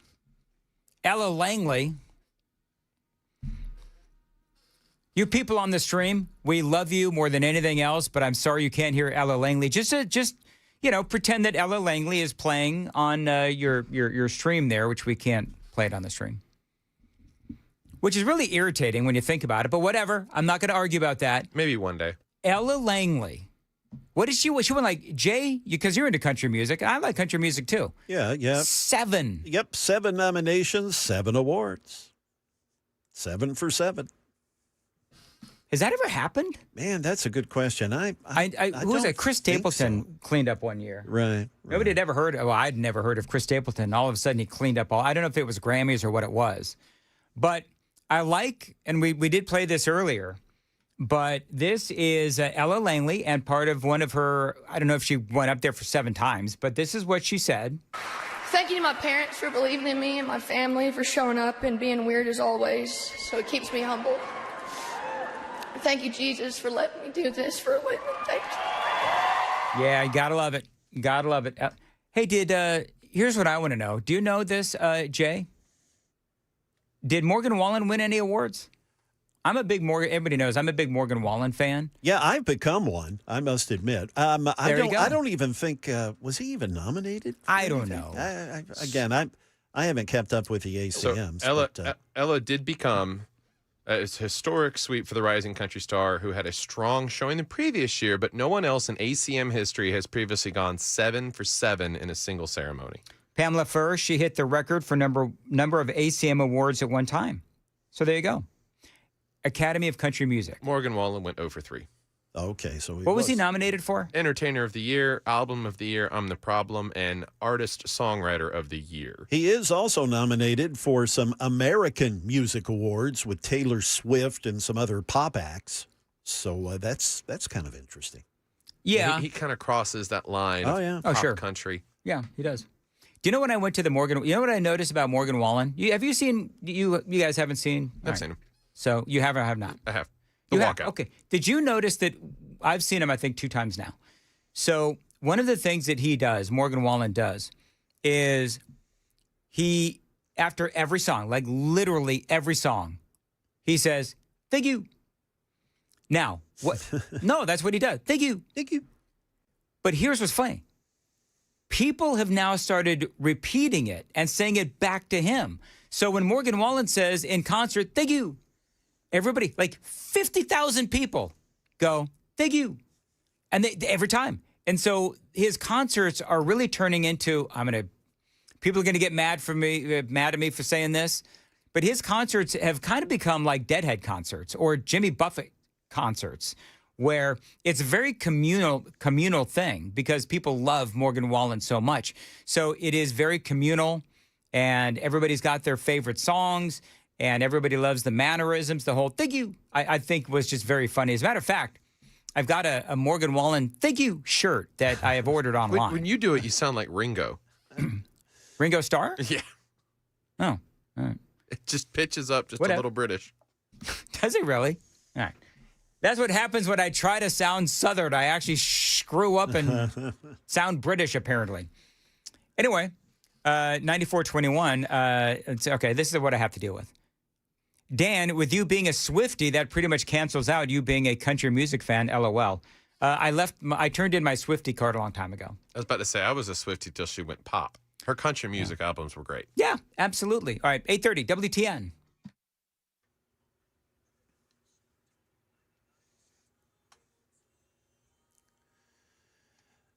"31 past 8 a.m. I'm Jay Harper with your top stories. Traffic and weather are coming up. The Treasury Department's general counsel, he quit yesterday after the Trump administration announced plans to move forward with a $1.8 billion fund for people who claim they were unfairly targeted by Biden's Justice Department. ABC's Stephen Portnoy has the latest on this. The top lawyer at the Treasury Department submitted his resignation just hours after the announcement of what the administration calls its anti-weaponization fund. Sources say General Counsel Brian Morrissey pushed back against some aspects of the arrangement. The plan is for a 5-member board to oversee the disbursement of $1.8 billion to those who've experienced what administration officials have called weaponization and lawfare. Well, even in the face of higher prices, America's do-it-yourselfers are happy to break out the hammers and the duct tape. ABC's Jim Ryan says business remains brisk at the nation's largest home improvement store. The Home Depot has beaten expectations for the fiscal first quarter, ringing up sales of nearly $42 billion and reaffirming its guidance to investors for the rest of the year. The company said it continues to expect fiscal 2026 sales to grow between 2.5% and 4.5% compared to last year. Back here in Tennessee, more than 50,000 people have signed a petition to halt the execution of Tennessee inmate Tony Carruthers. He's on death row for murdering 3 people. Carruthers was convicted for the 1994 first-degree murders of Marcelo Sanderson, Delois Sanderson, and Frederick Tucker. His execution's been scheduled for Thursday, but his case has stirred a national outcry. Late last month, his attorneys filed a complaint for relief, saying that his conviction was based entirely on circumstantial evidence, including testimony from a secretly paid informant, several convicted felons, and the medical examiner's false and discredited testimony. That's again, according to the attorneys. In announcing that complaint, the attorney said that they would ask Governor Bill Lee for clemency. Last week, Kim Kardashian got in on things. She put out a plea to stop his execution. She put that out on her Instagram. She said that he would be executed, quote, without DNA testing and fingerprint evidence that could prove his innocence. That's the latest news. Traffic and weather are next. I'm Jay Harper, WTN News. Hey, it's Dan Mandis for my buddy Dr. Kevin Mitchell and all the pain pros at the Wellness Institute of Nashville. You know, they've always got the latest and greatest technology to help you heal. And right now, they've got something called Medical Bay One. It's not a new TV drama. It is a brand new way to heal.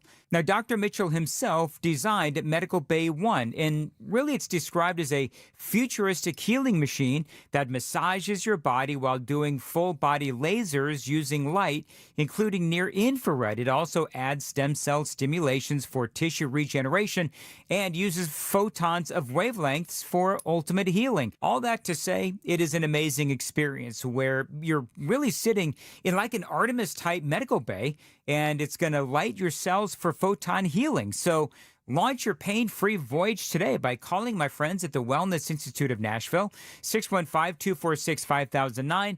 You mention my name, you get $33 off of each visit. That's right, $33 off of each visit when you call 615-246-5009. The website, painisbad.com.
Well, still dealing with this mess up in the Jolton area. This is 24 eastbound around exit 40. It's been jammed up all day. We've had a couple of accidents there, so be aware if you're trying to get here from that area or from Clarksville for that matter.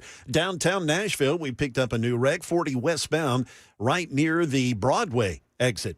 And Dr. M.L. King Jr. Boulevard, we've got two problems there. A crash at George L. Davis Boulevard, and there was a previous crash on, at the 4th Avenue North intersection there, and you've got police out there directing traffic around that. We've got your traffic every 10 minutes, every morning on Super Talk 99.7 WTN.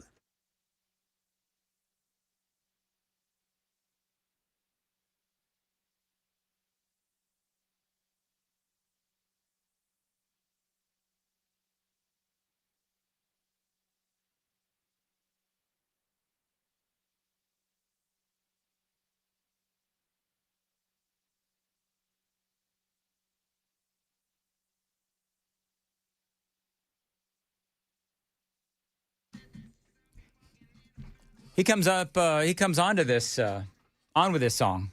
Oh, yeah? It's not one of my favorites, to be honest with you. Too sexy for you? No, it's too annoying for me, actually. Thank you. You like this? So Chris's hip hop whatever is offended by Morgan Wallen doing whatever this is. This is not my fave hip hop. I wasn't offended by that. No? I was offended by Sam saying too sexy for you. I'm like, what is that?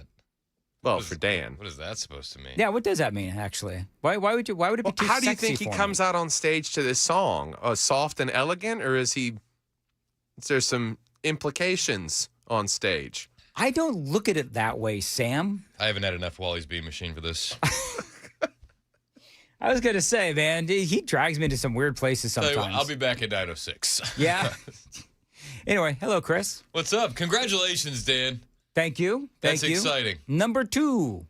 So, speaking of which, did you hear my Lincoln Logs joke? yes, and also that's joke appropriation because I made that joke the day before you left. No, you didn't. Yes, I did, and I don't think I got any credit for it in the delivery room. To be fair, I didn't get any blame either, so I probably dodged a bullet. I don't understand. You didn't make that joke. Yes, I did. On the air. In my presence? During this segment the day before you left. Check the tape. Are you serious? Yes. You just jacked it. No. Did I steal your joke and I didn't even know it? 100%. Oh, I feel so bad. Really? I felt like you knew it. No, feel I like, didn't. You're telling me for the first time. Wow. I had no idea that I didn't know that. You're telling me now for the first time. I didn't know that I jacked you. Now, for people who missed it, I said you would make a joke like this, and then I laid down a Dan joke about Lincoln Logs. Did you really? Yes, and then you Oh my gosh. then you appropriated that joke. I can't believe. Or maybe you did honestly forget, but I was so on the money in knowing you from these years that we've worked together that I foretold a prophecy of what was to come. So for people that missed it, I'm in the room, young Lincoln, who has just been born a little bit ago, had his first number 2. And Very exciting moment. And I said, oh, look, his first Lincoln Log. And even my daughter was horrified. And she finds me hysterical. And the nurses was just like, oh, my God, get this guy out of here. The kid's I thought been it was on a liquid diet for 9 months. I Well, doubt there's going to whatever. be any... Okay, so now everybody's getting all technical that it's not a log. It's more like a stream the first time. Yeah. So it's a log by what liberal standards. There you go. It identifies as a That's log. exactly right. Anyway. But yeah, So I stole your joke. Well, Okay, I think the proper context was you're probably going to make a joke like this. Yeah, and I did. You The did. funny thing is, I don't know if I actually came up with that joke myself because I didn't remember what you did, or if it was like a mind virus. It was like a mind virus thing where it just seeped into my head. It festered. It festered. I also of haven't all heard- the things to jack from you, that's what I jacked. Apparently, you say. I also haven't heard you talking about how you made the other grandkid cry at the playground. I saw the pictures on Facebook. Oh, yeah. Oh, my God. It's like you have one job as grandpa. Yeah. Like, keep this kid happy. Yep. And you said, hold my beer. Yeah. Jameson and I, so Lincoln. You look like you were having a great time, by the way. So Jameson and I go to the park, and my daughter, we go to the park, and I'm trying to walk my daughter so that she'll actually start her contractions and have the baby. So were you doing all the things? Were you like hitting the speed bumps, giving her spicy food? I told her to jump up and down. She should have. Yeah, she should have. Anyway, she finally, whatever. So Jameson had not yet gone down a slide. So I'm the guy for the job. So like, I don't give a damn what that kid thinks. He's going down that slide. He did not want to go down that slide. So I take him down the slide. He is screaming it's like, dude, it's a slide. You're going to like this. He's screaming down the slide. So Taylor, of course, my daughter, takes a picture, and I think it is hysterical because you can see from the photo that he is crying, and I'm just like having the time of my life. So nothing like emotionally scarring a grandkid. That's exactly right. You know what I've noticed with Jameson is that he hates me at first, and then I got to like work my way back, into his good graces every single time. So, because I saw him for like 3-4 days straight. It's the same thing every day. I see him. He don't like me. He starts crying. He literally runs away from me. Like, that's what happens. Maybe he finds an odor about yourself offensive. No, I don't think so. I think it's more the fact that, I think he's a wonderful child. I want to hug up on him and everything. Oh, he doesn't want, like you, he runs from the attention and the intimacy. He's hug-averse. He and I are like both hug-averse. Anyway, but so then I work my way in and worm my way in, and I get him to smile and laugh and everything. Very next day, he's running away from me again. And dude, we were just fine yesterday. He didn't care. He's screaming, I've got to do the things. It's the slide guy. Run. Yeah, it's kind of the same way the super texters act for you every morning. I mean, it's like you got to win them over every day, Zan. Every day. What's that about? Did you go down like holding him in front? Like was he sitting in your lap? Like, yeah. Then consider yourself lucky, because I did that with my nephew who didn't want to go down the slide with me. Mm-hmm. I became a human mop. Oh. Yeah. Yeah. Well, luckily he's in the final throes of diaperdom. She's got 2 kids under the age of 2. All I've heard, 2 kids in diapers. All I've heard is go ahead and get through it. So when you get to your last child, you're done changing diapers after that. That's Chris. Am I correct on the methodology? Mm-hmm. Yeah, you got to do it. Yeah. All right, people are yelling at me now. Please bring back Brian Wilson. Oh no, we love Brian. Yeah. No, absolutely. No, absolutely, we love Brian Wilson. Yeah. He's terrific. Let's see here. Dan is 1521. Dan is 50 First Dates movie with Jameson. There you go. 9388. Dan has to do the same thing with Amy. Other people backing you up and saying that I definitely jacked the joke. Thank you. The audience knows. I'm genuinely flummoxed and shocked. I heard it on the way in, and I was like, well, I'm waiting for the credit. The credit never came. Chris, you were a bully in high school, correct? What a hell of a transition that is. No, you have admitted on this radio broadcast before that you were indeed a bully in high school. I wasn't bullied. Because you were the one bullying. I wasn't bullied. Because you were the one bullying. Anyway. I wasn't bullied. So there was... Make bullying great again. Sorry, what? So... I got video here. There is a woman who is performing, and I don't know anything else other than this video. This woman is performing on stage, and she's attractive.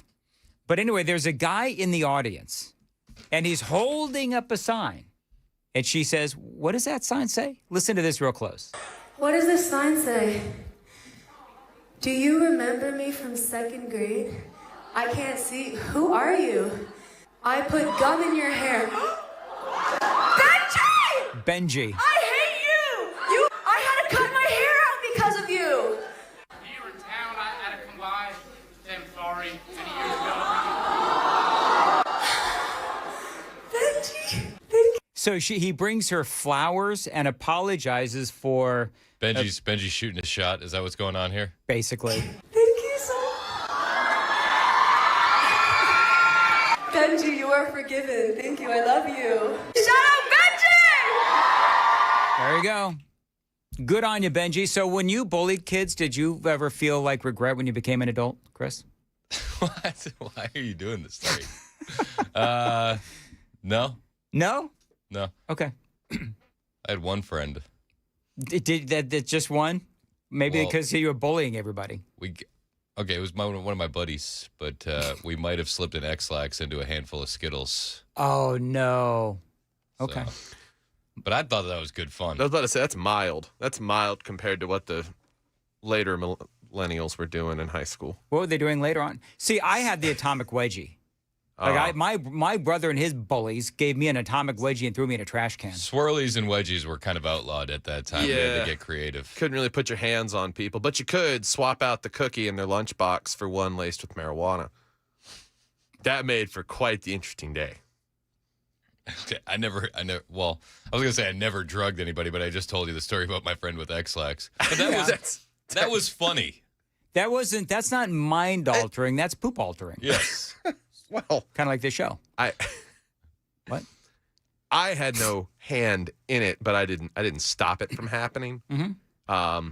And the result was hilarious. Does anybody believe that Sam actually didn't have a hand in it? No. I'm sorry, Sam, but I'm calling BS. Jay, what about you? Were you bullied, or did you bully anyone when you were in school, Jay? No, neither. I mean, I had a lot of friends. I had friends on the geek side of things and the sports side of things because I was kind of both. So I was geeks. Yeah, I was a hallway dweller. Like I was a hallway dweller. Me and my friends in high school, we would roam the back parts of the school, not smoking cigarettes or smoking the devil's lettuce or anything. Is that because when they opened the locker doors, you could disappear behind them? Yeah. I guess. I don't know. We just didn't want to be around other kids. I don't blame you. We were avoiding people like Chris. So that... I did that to my friends, by the way. So, Chris, that's what you chose to wear because it's picture day. Yeah. And I was explaining to people earlier in the broadcast, I'm a non-smiler. I don't smile. You have to channel your stoic Dan. Sure, yes. I don't smile with my teeth. I've got a terrible smile. And but I know that the photographer's going to smile and show me your teeth. And I'm going, no, I'm not going to show you my teeth. I really hope they don't sound like that. Well, no. You should have pulled an RFK. What's that? Should have just gotten in crazy shape just for the photo shoots. You could take your shirt off. Sure. Yeah. No, you know what? You know what I need to do? My goal for picture day today is I need to be able to exhibit my raw, simmering, burning masculinity. There you go. That's what I need to do. I don't think we paid a good enough photographer. I've been trying to exhibit that for like 12 years now, and really since I sort of became masculine when I was 12, 13, 14 years old, and it just hasn't hit yet. Well, we've been working on a prank behind the scenes for something to happen during your photo shoot, so get ready. What have you done? I'm not at liberty to say. Oh, okay. Great. Maybe the prank is that he's going to make you think that there's a prank all day long when there's no prank. Could be it. That'd be pretty good. Or don't drink anything he hands you. There might be X-Lax in it. That's exactly right. I'll have that grimacing look on my face. Yep, got the Chris X-Lax. I thought those shorts were white. So so that's what you wore. You're gonna wear like the cool jacket, white T-shirt thing. Yeah. I went pink. Is it like early 90s in Harlem or something? What are we doing? No, I'm just, you know what? My wife really likes the pink shirt. Okay. So that's what I'm going with. Is it a pink polo or a pink button down? It's a pink button down. Okay. Yeah, it's hanging in my car. All right. Yeah, I wore it before. Everybody made fun of me, which is fine. You know, part of that deep, brooding, burning masculinity that I have is being comfortable. Oh my God. Is being comfortable in real men wear pink. Terry Nelms in the YouTube chat. So Dan, you're gonna set yourself on fire? No, I wouldn't. No. Well, to exude my raw, brooding masculinity strength thing that I'm trying to portray. Yeah. Okay. By the way, if you do that, you cover yourself in Vaseline first. That makes you fire resistant temporarily till it falls off. Also, pranks we may have pulled. You on ever people. cover yourself in Vaseline, Chris? Can't say I have, Dan. I think that Sam clearly has. Well, and I don't think he was catching himself on fire at the time. I just think you do weird things on the weekend. Can I go? Like, can I be done? Have you heard Ebola's coming back? Yeah, I guess. That's exciting. Yeah, I've got a. That's actually the lead story in the 9 o'clock. I was waiting for like the punchline. So no, I was just trying to change the subject. Oh, good. So from my pink shirt to Ebola, which is worse? My pink shirt or Ebola? Let's go to the phones. I would take Ebola every time. Yeah, Ebola. No, is it back with a vengeance? Is that what's happening? They're priming us for a vaccine, no doubt. Ebola and hantavirus. Have you seen the footage of all the tick videos people are posting? Oh my gosh, dude, the alpha gal stuff is crazy. They're just, I mean, these guys went walking, I guess, down by a boat ramp somewhere. They had to duct tape their ankles around their pants to keep them from crawling on. And then they reversed the tape so you could see how many ticks stuck to their ankles. It was like 20 or 30. And then they're walking back to the car, and you can just see them crawling on the ground like ants. That's crazy. It's just, Do you believe the conspiracy theorists that it's a big setup by the government? I believe it's a setup by Bill Gates. Sure. Bill Gates, absolutely. Sure. Thank you. Sure. Thank you. Whatever. It's just a weird TikTok promotion. 2025 asking if I was a hall monitor. No, but you know what? Who will find those ticks? Joan Jones. Because she's always got her bare feet in places where they shouldn't be. Gonna let you marinate. Oh God! You tell me that in here in the news studio? What? Well, no, because she's always running around like with naked feet, and then she steps in in ant hives, and then she's like, "Ooh, there's ants on the ground." Is that what she does? She's turning into Mickey Mouse. The last Mouse. place I expected them. Yeah, that's what I said. Is look down, man. Wear some shoes. That's all you got to do. No, the alpha gal stuff is crazy, though. Alpha gal. We have a friend that is dealing with that. And, I mean, she's just getting triggered by everything. Really? Anything with animal byproducts is getting her. Really? And it is painful, and it is awful, and it was engineered in the lab. Okay. Very good. I'm convinced. Okay. I got nothing. Well, hopefully you don't get alpha gal. Nope. Alpha gal? Alpha gal. Alpha gal. Alpha gal.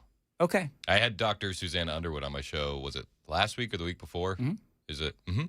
There's a video on YouTube if you guys want to check it out. Okay, very good. I got nothing on any of this. You're not paying attention? Oh, I'm absolutely paying attention. You gotta open your eyes, man. It's the people that are making the fake meat. Yep. All right, good. Jay, please, what's happening in the news? Oh, gosh. Okay. Health officials, they continue to monitor that Ebola virus. I'm trying to be topical here. Also, in the wake of rising gas and oil prices, solar panels are starting to pop up again. We'll have all of that at 9 o'clock on Super Talk 99.7 WTN. Thank you, Jay. 8:56 on Super Talk 99.7 Window Nation. Now, listen, May's weather is pretty nice. It's getting hotter. So you can expect some higher utility bills from your AC running constantly. But listen, if you've got windows that are energy inefficient, you've got to call my friends at Window Nation, because right now they've got some great deals going on their energy efficient windows. They're going at a great price right now. Buy 4 windows, get 4 windows free. That sale is going on now. You could replace all the windows in your home and get half of them for free. You could also, by the way, get 0 down payment and no payments or interest for 2 years, courtesy of my friends at Window Nation. They've got an A+ rating from the Better Business Bureau, 96% customer satisfaction rating, and over 45,000 5-star reviews. But the sale is going to end soon. Buy 4 windows, get 4 free. That sale going on right now. Plus, get 0 down payment, no payments or interest for 2 years. WindowNation.com.